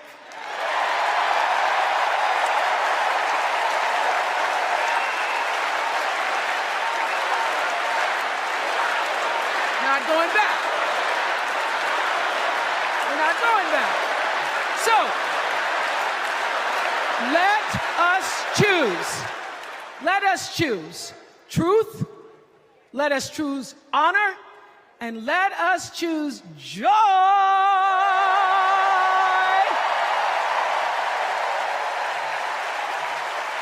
Because that's the best of America. But more than anything else, let us choose freedom. Why? Because that's the best of America. We're all Americans, and together, let's all choose Kamala Harris.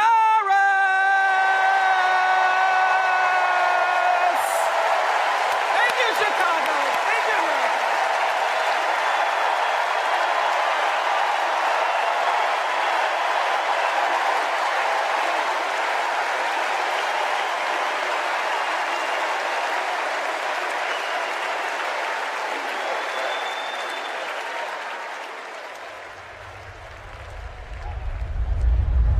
Here's what I want people to know about Tim Walz. Well, everybody at Mankato West High School loved Tim Walz. Yeah, I mean, Tim was jovial. When he would start teaching, it was like full contact teaching. You could not help but be interested in what he was talking about. He seemed to care about everybody in his class. He knew everyone's name. He wanted to know what interested you, how to engage you, what you were excited about, what you're feeling bad about. Mr. Walz was my geography and social studies teacher. Mr. Walz was my football coach. My middle school basketball coach. When we were doing doing the high school play The Nerd. He was the person building the sets. I don't think that there has ever been a moment where I've seen Tim exhausted from giving or engaging. He always seems like that person that's got the never-ending gas tank who can keep going. When I decided to come out as gay, we started the Gay Straight Alliance. Tim Walz was the faculty advisor. We saw him not only as a teacher, but a mentor and a leader. Mr. Walz was a really big part in helping build this community, and he's a big reason why I became a teacher myself. It was inspiring being in his classroom. Please welcome Maryland Governor Wes Moore.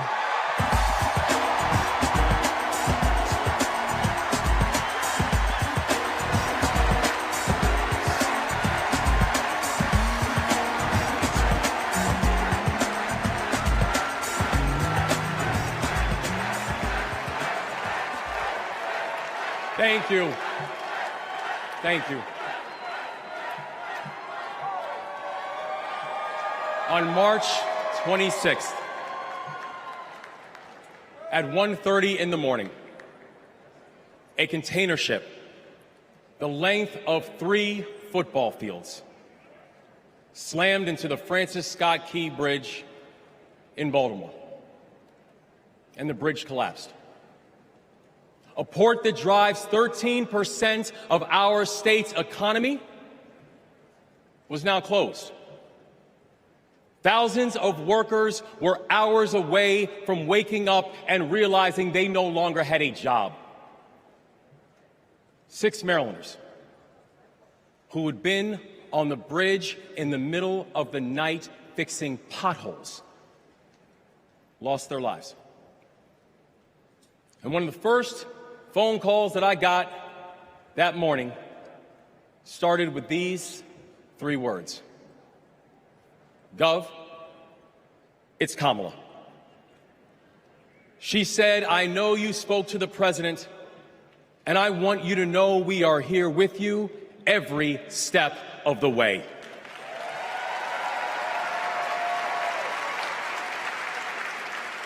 Now, I joined the Army when I was 17. In fact, I was too young to sign the paperwork. I had to ask my mom to sign the paperwork for me because I don't have bone spurs.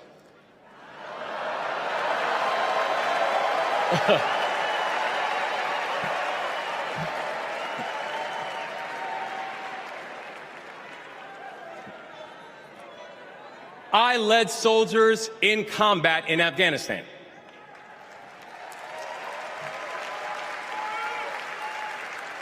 And my training taught me that you never learn anything about anybody when times are easy.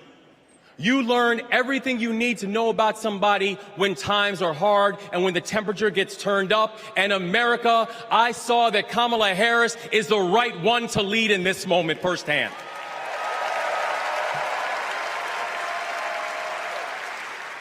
And united with the Almighty God's grace, we brought closure to the families of the 6 victims. And while many said it could take 11 months to reopen the port of Baltimore, we got it done in 11 weeks.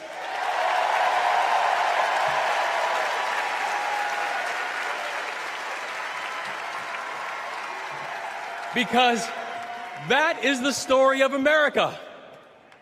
We are a nation of patriots who serve when the mission is hard and who serve when the destination is uncertain. And I know our history isn't perfect. The unevenness of the American journey has made some skeptical. But I'm not asking you to give up your skepticism. I just want that skepticism to be your companion and not your captor. And I'm asking that you join us in the work. Because making America great doesn't mean telling people you're not wanted. And loving your country does not mean lying about its history.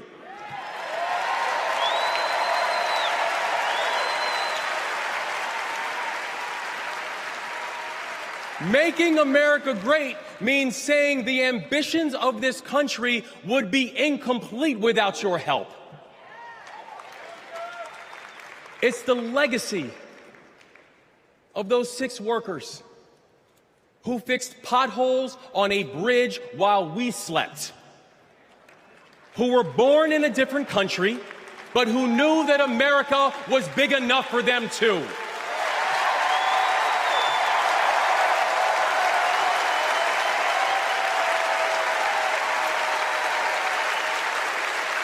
It's the journey. It's the journey of a man raised by a remarkable immigrant single mom, a man who felt handcuffs on his wrist at 11 years old, who now stands before you as the 63rd governor of Maryland and the first black governor in the history of our state.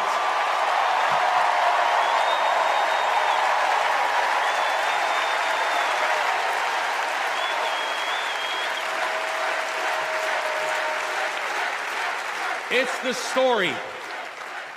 the story of a prosecutor who defended our freedoms and had Maryland's back when we needed it most. And now, MVP, we've got your back as well.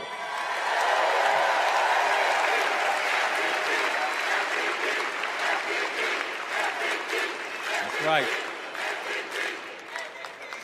It's my fellow veteran, my brother, and the next Vice President of the United States, Tim Walz. And now, Tim knows that in the military, you count the days towards mission completion. So guess what, y'all? We have got 75 days and a wake-up until Election Day. 75 days in a wake-up for us to prove what Americans can do when the pressure is on. 75 days in a wake-up for us to show that true patriots do not whine and complain. We put our heads down and we get to work. 75 days and a wake-up to build a future that those who came before us hope for, and those who come after us that they deserve. And 75 days and a wake-up to elect a leader who is willing to believe in the best of us, and that leader is Kamala Harris, the next president of the United States. Thank you, God bless you, and let's leave no one behind.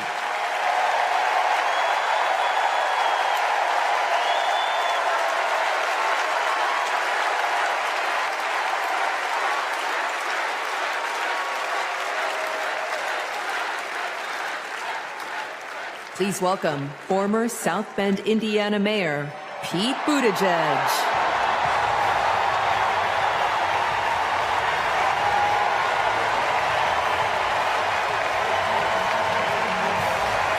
Thank you.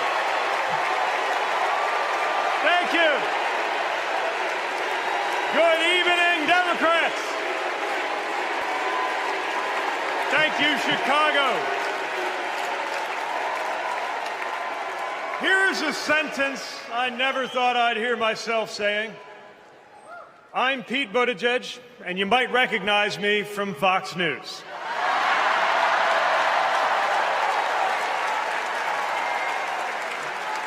I believe in going anywhere, in service of a good cause, and friends, we gather in a very good cause, electing Kamala Harris and Tim Walz, the next President and Vice President of the United States.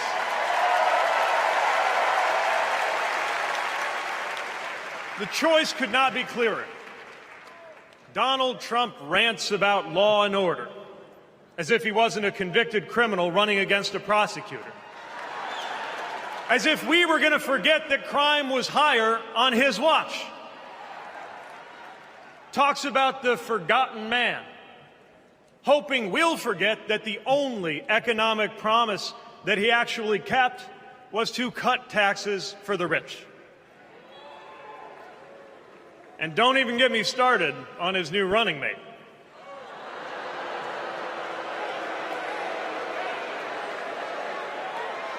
At least Mike Pence was polite. J.D. Vance is one of those guys who thinks if you don't live the life that he has in mind for you, then you don't count. Someone who said that if you don't have kids, you have, quote, no physical commitment to the future of this country. You know, Senator, when I deployed to Afghanistan, I didn't have kids then. Many of the men and women who went outside the wire with me didn't have kids either. But let me tell you, our commitment to the future of this country was pretty damn physical.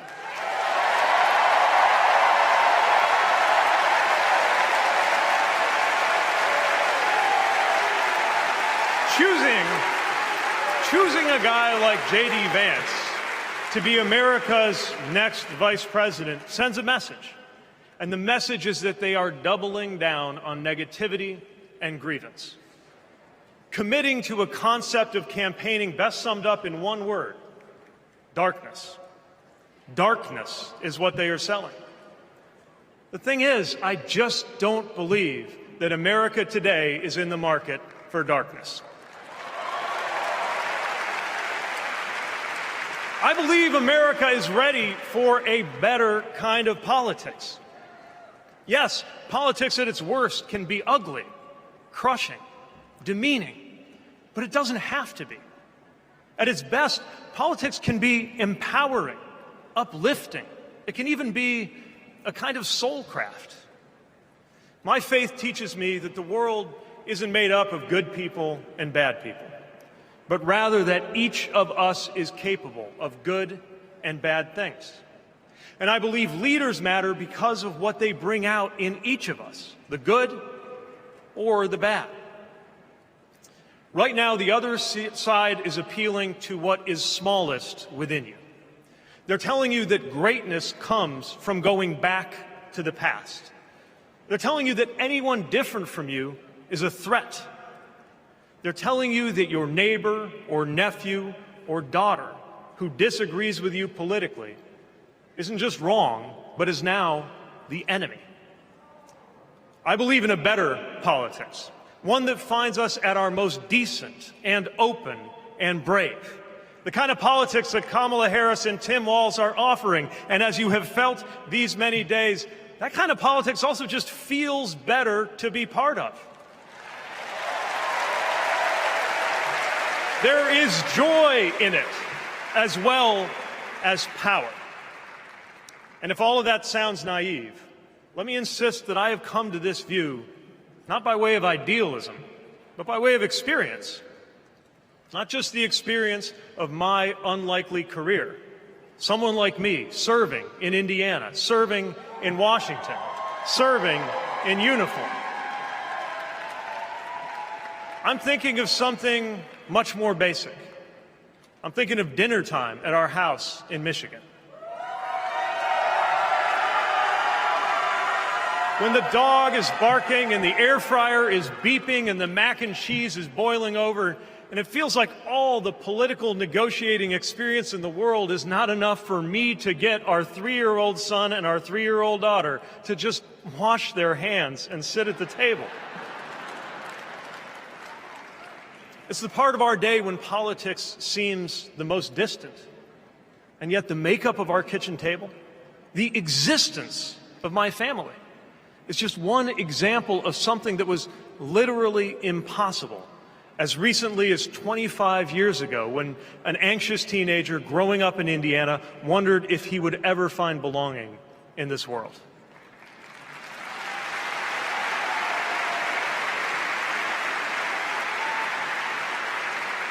This kind of life went from impossible to possible, from possible to real, from real to almost ordinary in less than half a lifetime. But that didn't just happen.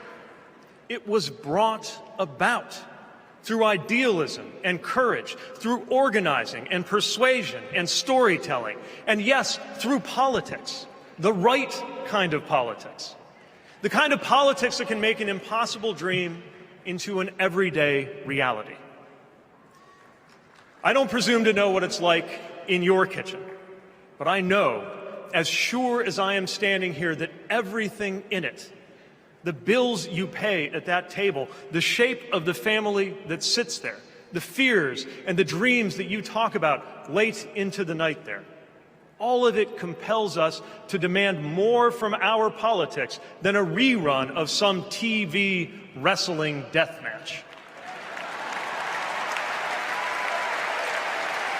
So this November, we get to choose. We get to choose our president. We get to choose our policies, but most of all, we will choose a better politics. A politics that calls us to our better selves and offers us a better everyday.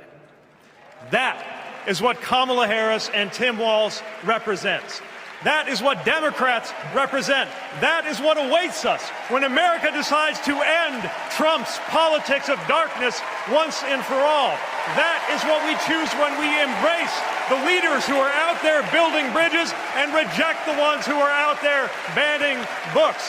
This is what we will work for every day to November and beyond. So let's go win this. Thank you, Democrats. Thank you.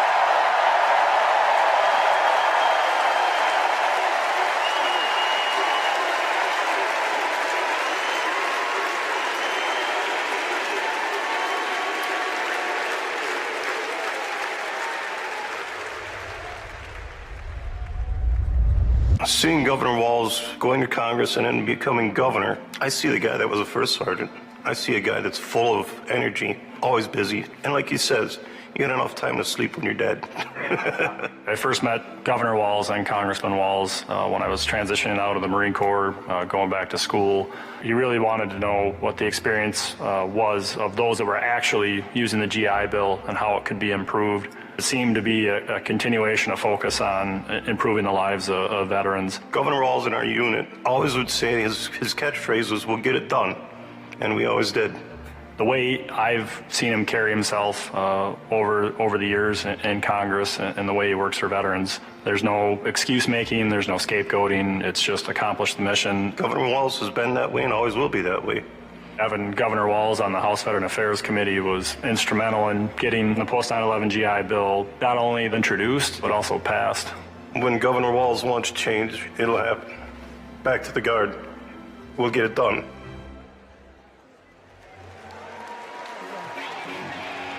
Please welcome EGOT-winning multi-platinum artist and activist John Legend and Queen of Percussion Sheila E.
incredible.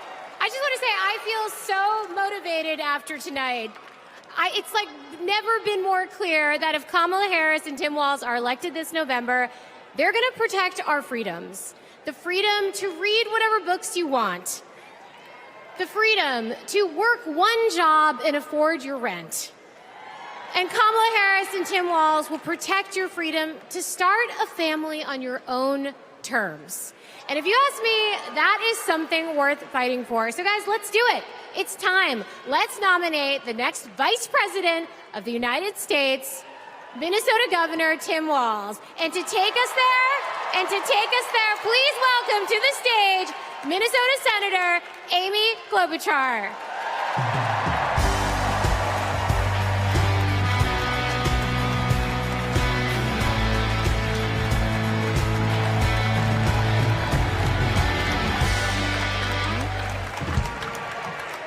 Okay,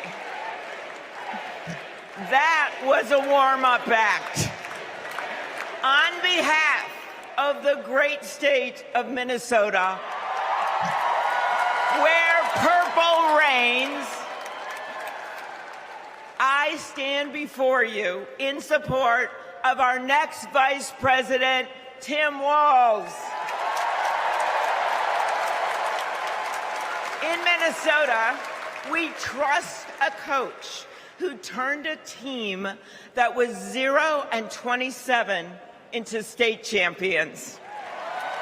In Minnesota, we trust a hunter who has stood in a deer stand in 10-degree weather. In Minnesota, we trust a candidate who has made a viral video on how to change a burnt-out headlight. And I know we aren't alone, but in Minnesota, we love a dad in plaid.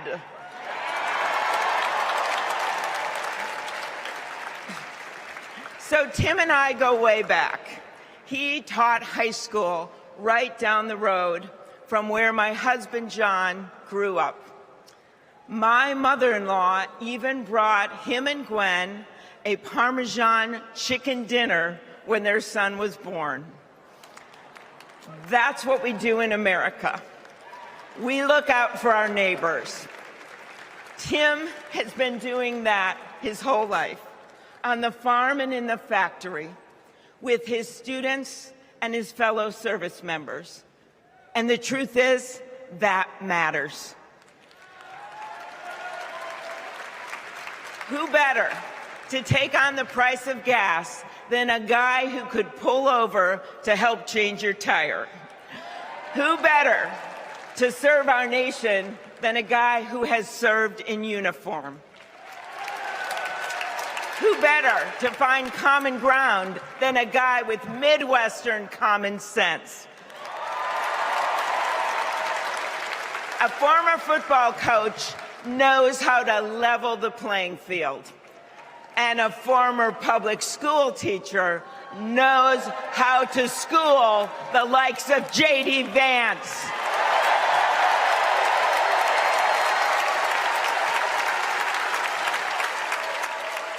What you've done with your life matters, and what you do with power matters too. Tim has delivered paid leave, school lunches, and the biggest tax cut in Minnesota history. A Democrat from a red district in a purple state, Tim has brought Minnesota together. And together with Vice President Kamala Harris, I know he will do the same for our nation. America, there is so much that we share, so much that connects us.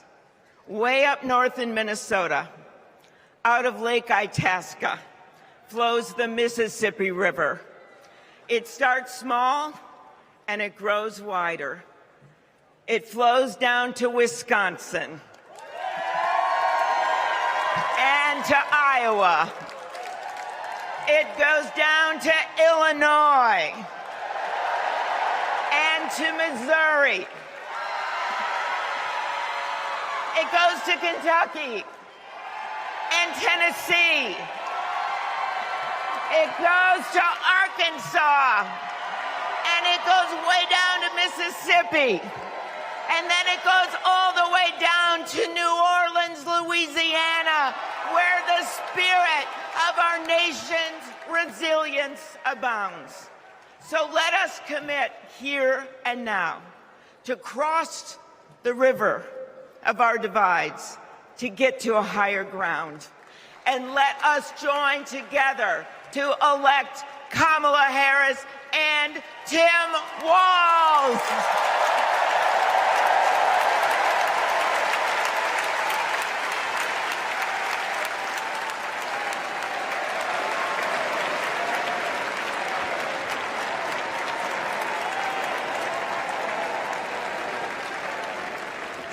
Please welcome Ben Ingman from Minnesota.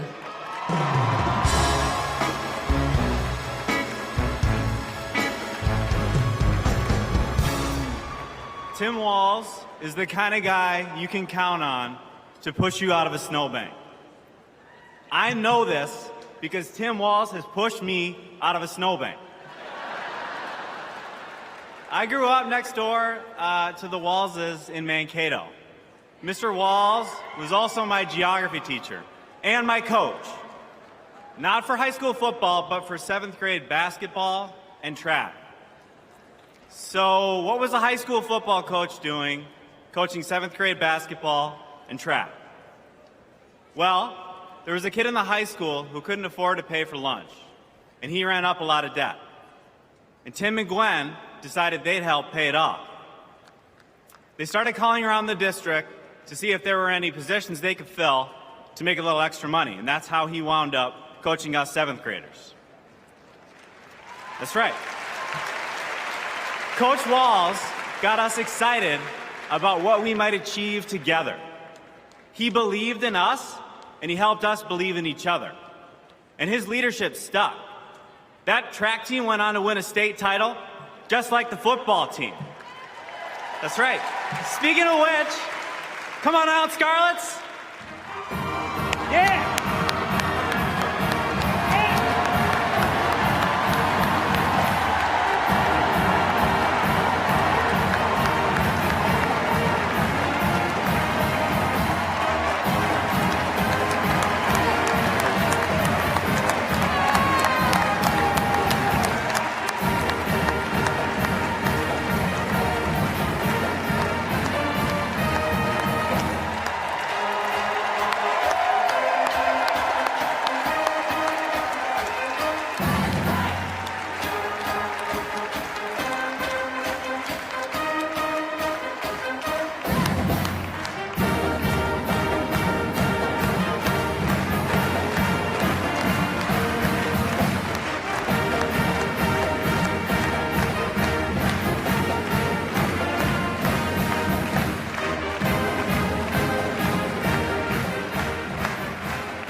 You know, all this got me thinking about the kinds of leaders we need.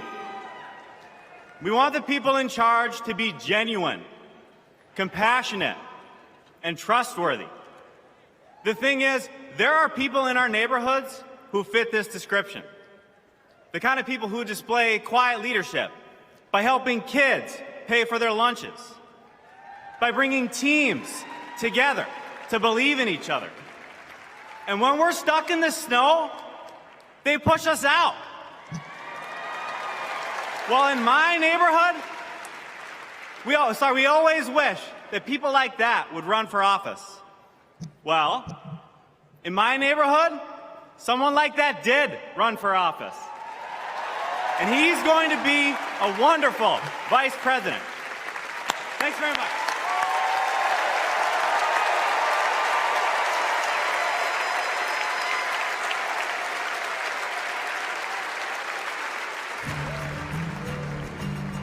Out here in the wide open spaces, we are reminded of the values we share: a commitment to community, country, and standing up for what's right. Tim Walz grew up in a small town in Nebraska, where he spent summers working the family farm. There were just 24 students in his graduating class. His dad served during the Korean War, and that meant a lot to Tim. So he enlisted right after his 17th birthday and served 24 years in the National Guard, rising to Command Sergeant Major. Tim went to college on the GI Bill and became a social studies teacher. That's where Tim and I met. We shared a classroom with a divider right down the middle. His classroom was a lot louder than mine, but I could hear how engaged his students were. Tim taught for over 15 years, and he coached football, helping lead the team to a state championship after 0 wins just a few years before. Tim taught them how to believe in themselves and that we're all in this together. When one of our students started the school's Gay-Straight Alliance, Tim agreed to serve as faculty advisor because he knew how impactful it would be to have a football coach involved. He inspired his students, and he changed lives. He is just so joyful in everything that he does, but I think also standing up for, what he believes to be right, stands up to bullies. Then, Tim's students inspired him to run for Congress in southern Minnesota. Tim spent a lot of time working with Republicans, fighting to help farmers and expanding veterans' benefits. Whether it was in Congress or as governor, his focus has always been helping working people like those he grew up with. That's why he fought for the largest tax cut in Minnesota state history. But Tim Walz was there for small businesses like ours. With the urging of Governor Walz, we were able to pass the Alex Smith Insulin Affordability Act, and it has saved lives in Minnesota. With Tim as governor, Minnesota is one of the best places to raise a family and one of the best states for business. Tim's a lifelong hunter and gun owner.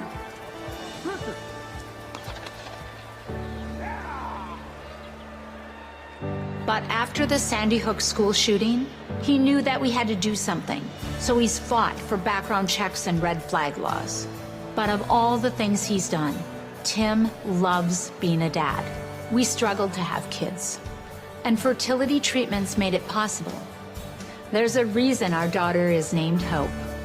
Hope and Gus mean the world to us. Governor Walz making good on a promise to his son and family yesterday by getting them a puppy. Then we're gonna go get some food, corn dog. I'm vegetarian. Turkey then. And Turkey's meat. Not in Minnesota, turkey special. He's as at home on a farm, a fishing boat, a football field, or a factory floor as he is on the floor of Congress.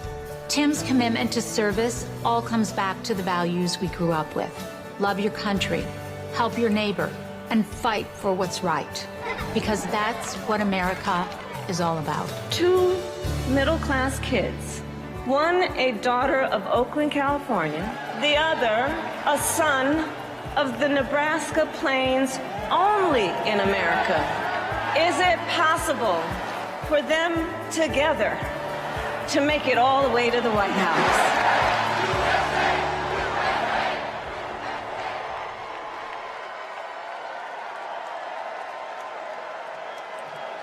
Please welcome the Democratic nominee for Vice President, Governor Tim Walz.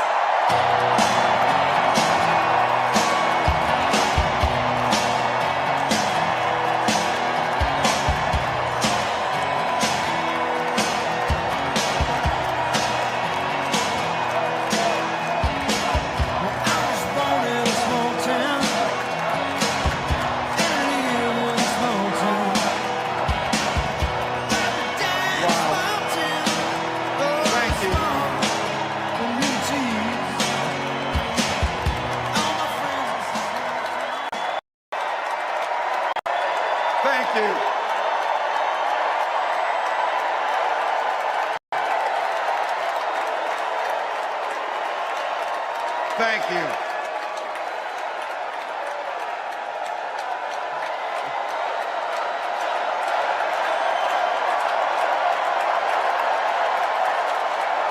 Wow. Well, thank you. Thank you, first of all, to Vice President Harris.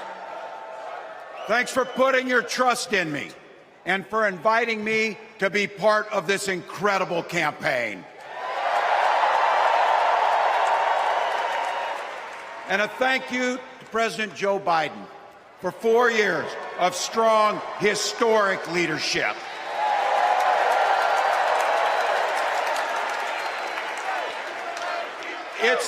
It's the honor of my life to accept your nomination for Vice President of the United States.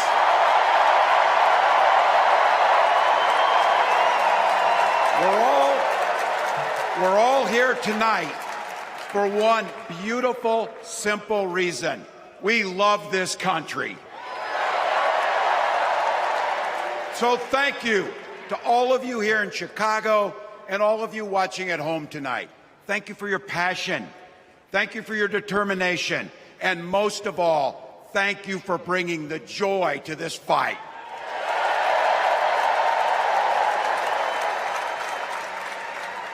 Now, I grew up in Butte, Nebraska, a town of 400 people.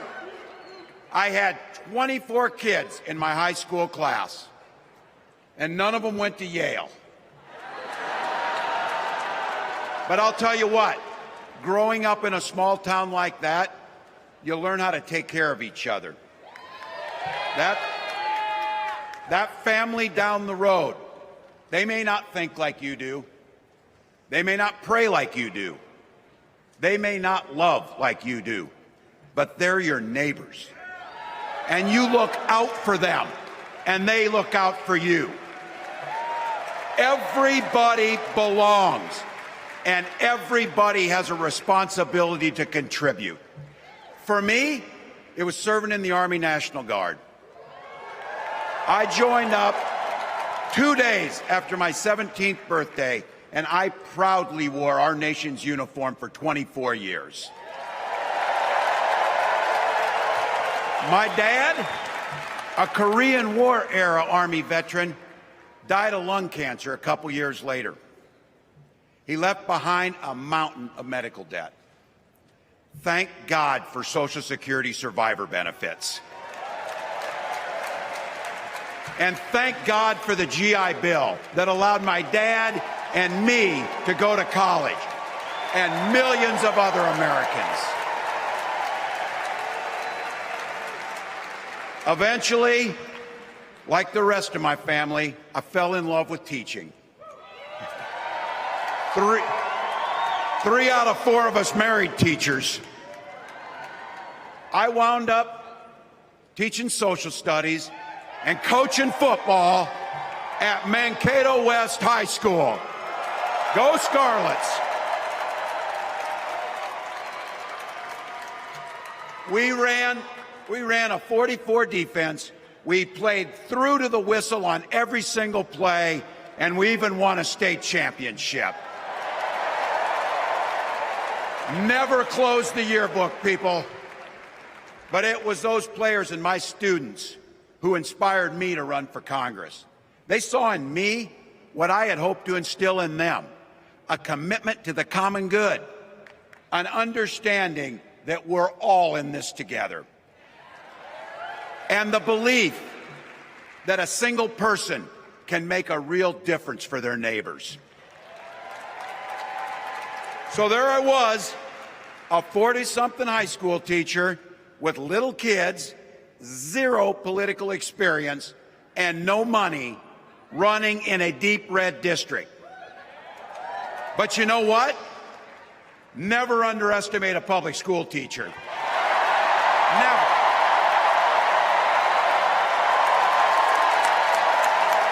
I represented my neighbors in Congress for 12 years, and I learned an awful lot. I learned how to work across the aisle on issues like growing the rural economies and taking care of veterans. And I learned how to compromise without compromising my values. Then I came back to serve as governor, and we got right to work making a difference in our neighbors' lives. We cut taxes for the middle class. We passed paid family and medical leave. We invested in fighting crime and affordable housing. We cut the cost of prescription drugs and helped people escape the kind of medical debt that nearly sank my family. And we made sure that every kid in our state gets breakfast and lunch every day. So while other states were banning books from their schools, we were banishing hunger from ours.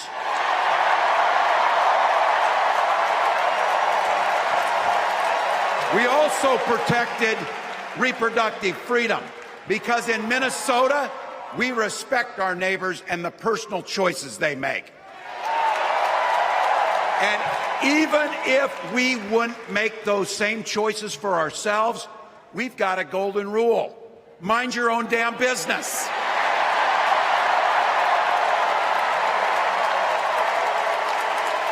And that includes IVF and fertility treatments.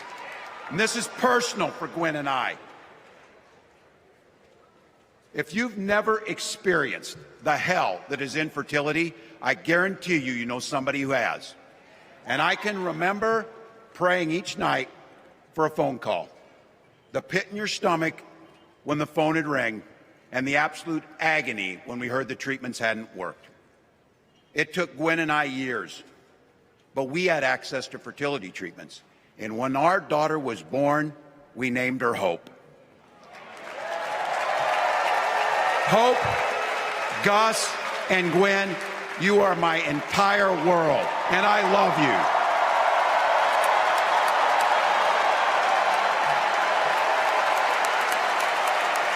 I'm letting you in on how we started a family because this is a big part about what this election is about. Freedom. When Republicans use the word freedom, they mean that the government should be free to invade your doctor's office. Corporations free to pollute your air and water. And banks free to take advantage of customers.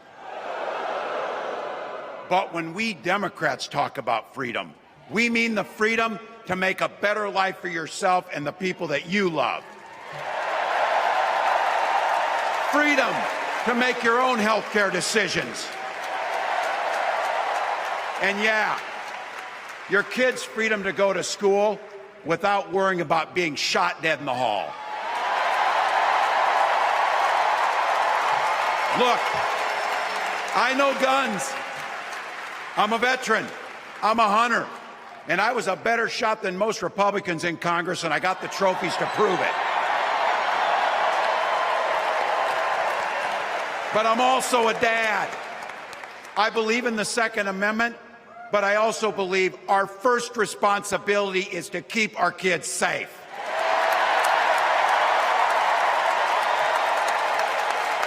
That's what this is all about. The responsibility we have to our kids, to each other, and to the future that we're building together, in which everyone is free to build the kind of life they want. But not everyone has that same sense of responsibility. Some folks just don't understand what it takes to be a good neighbor. Take Donald Trump and J.D. Vance. Their Project 2025 will make things much, much harder for people who are just trying to live their lives. They spent a lot of time pretending they know nothing about this. But look, I coached high school football long enough to know, and trust me on this, when somebody takes the time to draw up a playbook, they're going to use it.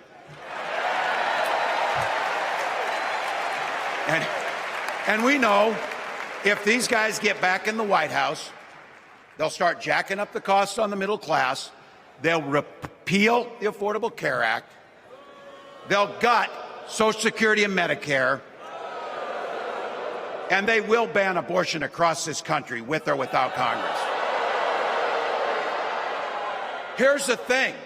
It's an agenda nobody asked for. It's an agenda that serves nobody except the richest and the most extreme amongst us. And it's an agenda that does nothing for our neighbors in need. Is it weird? Absolutely. Absolutely. But it's also wrong. And it's dangerous. It's not just me saying so. It's Trump's own people. They were with him for 4 years. They're warning us that the next 4 years will be much, much worse. You know, when I was teaching every year, we'd elect a student body president. And you know what? Those teenagers could teach Donald Trump a hell of a lot about what a leader is. Leaders don't spend all day insulting people and blaming others. Leaders do the work. So I don't know about you. I'm ready to turn the page on these guys. So go ahead. Say it with me. We're not going back.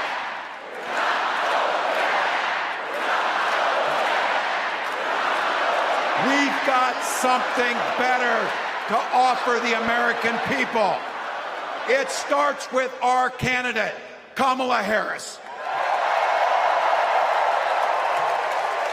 From her first day as a prosecutor, as a district attorney, as an attorney general, as a United States senator, and then our vice president, she's fought on the side of the American people. She's taken on the predators and fraudsters. She's taken down the transnational gangs, and she stood up to powerful corporate interests. She has never hesitated to reach across that aisle if it meant improving your lives. And she's always done it with energy, with passion, and with joy. Folks, we've got a chance to make Kamala Harris the next president of the United States.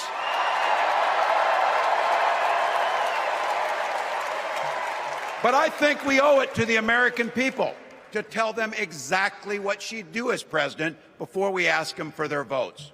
So here, this is the part, clip and save it and send it to your undecided relatives so they know.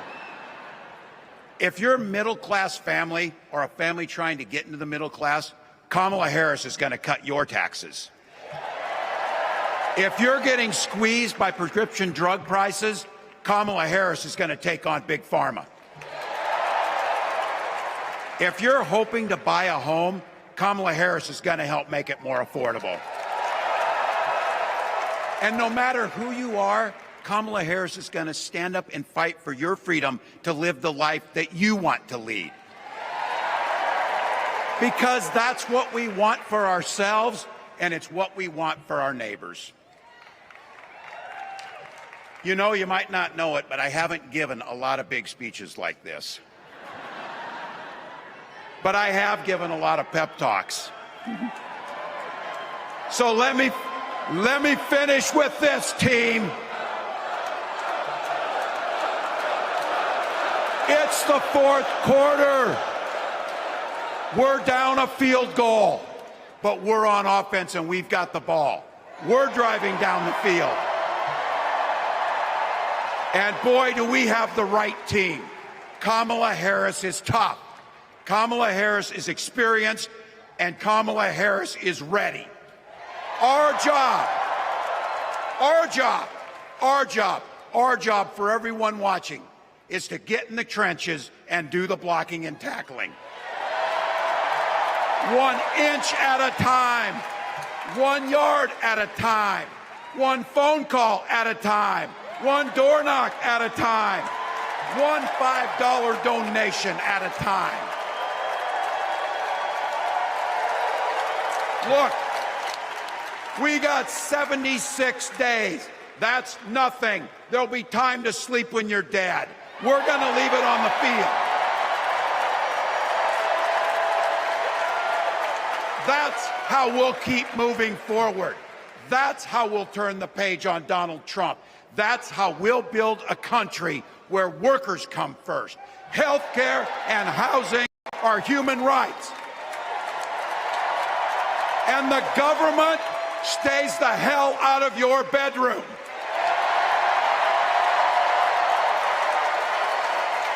That's how we make America a place where no child is left hungry, where no community is left behind, where nobody gets told they don't belong. That's how we're going to fight.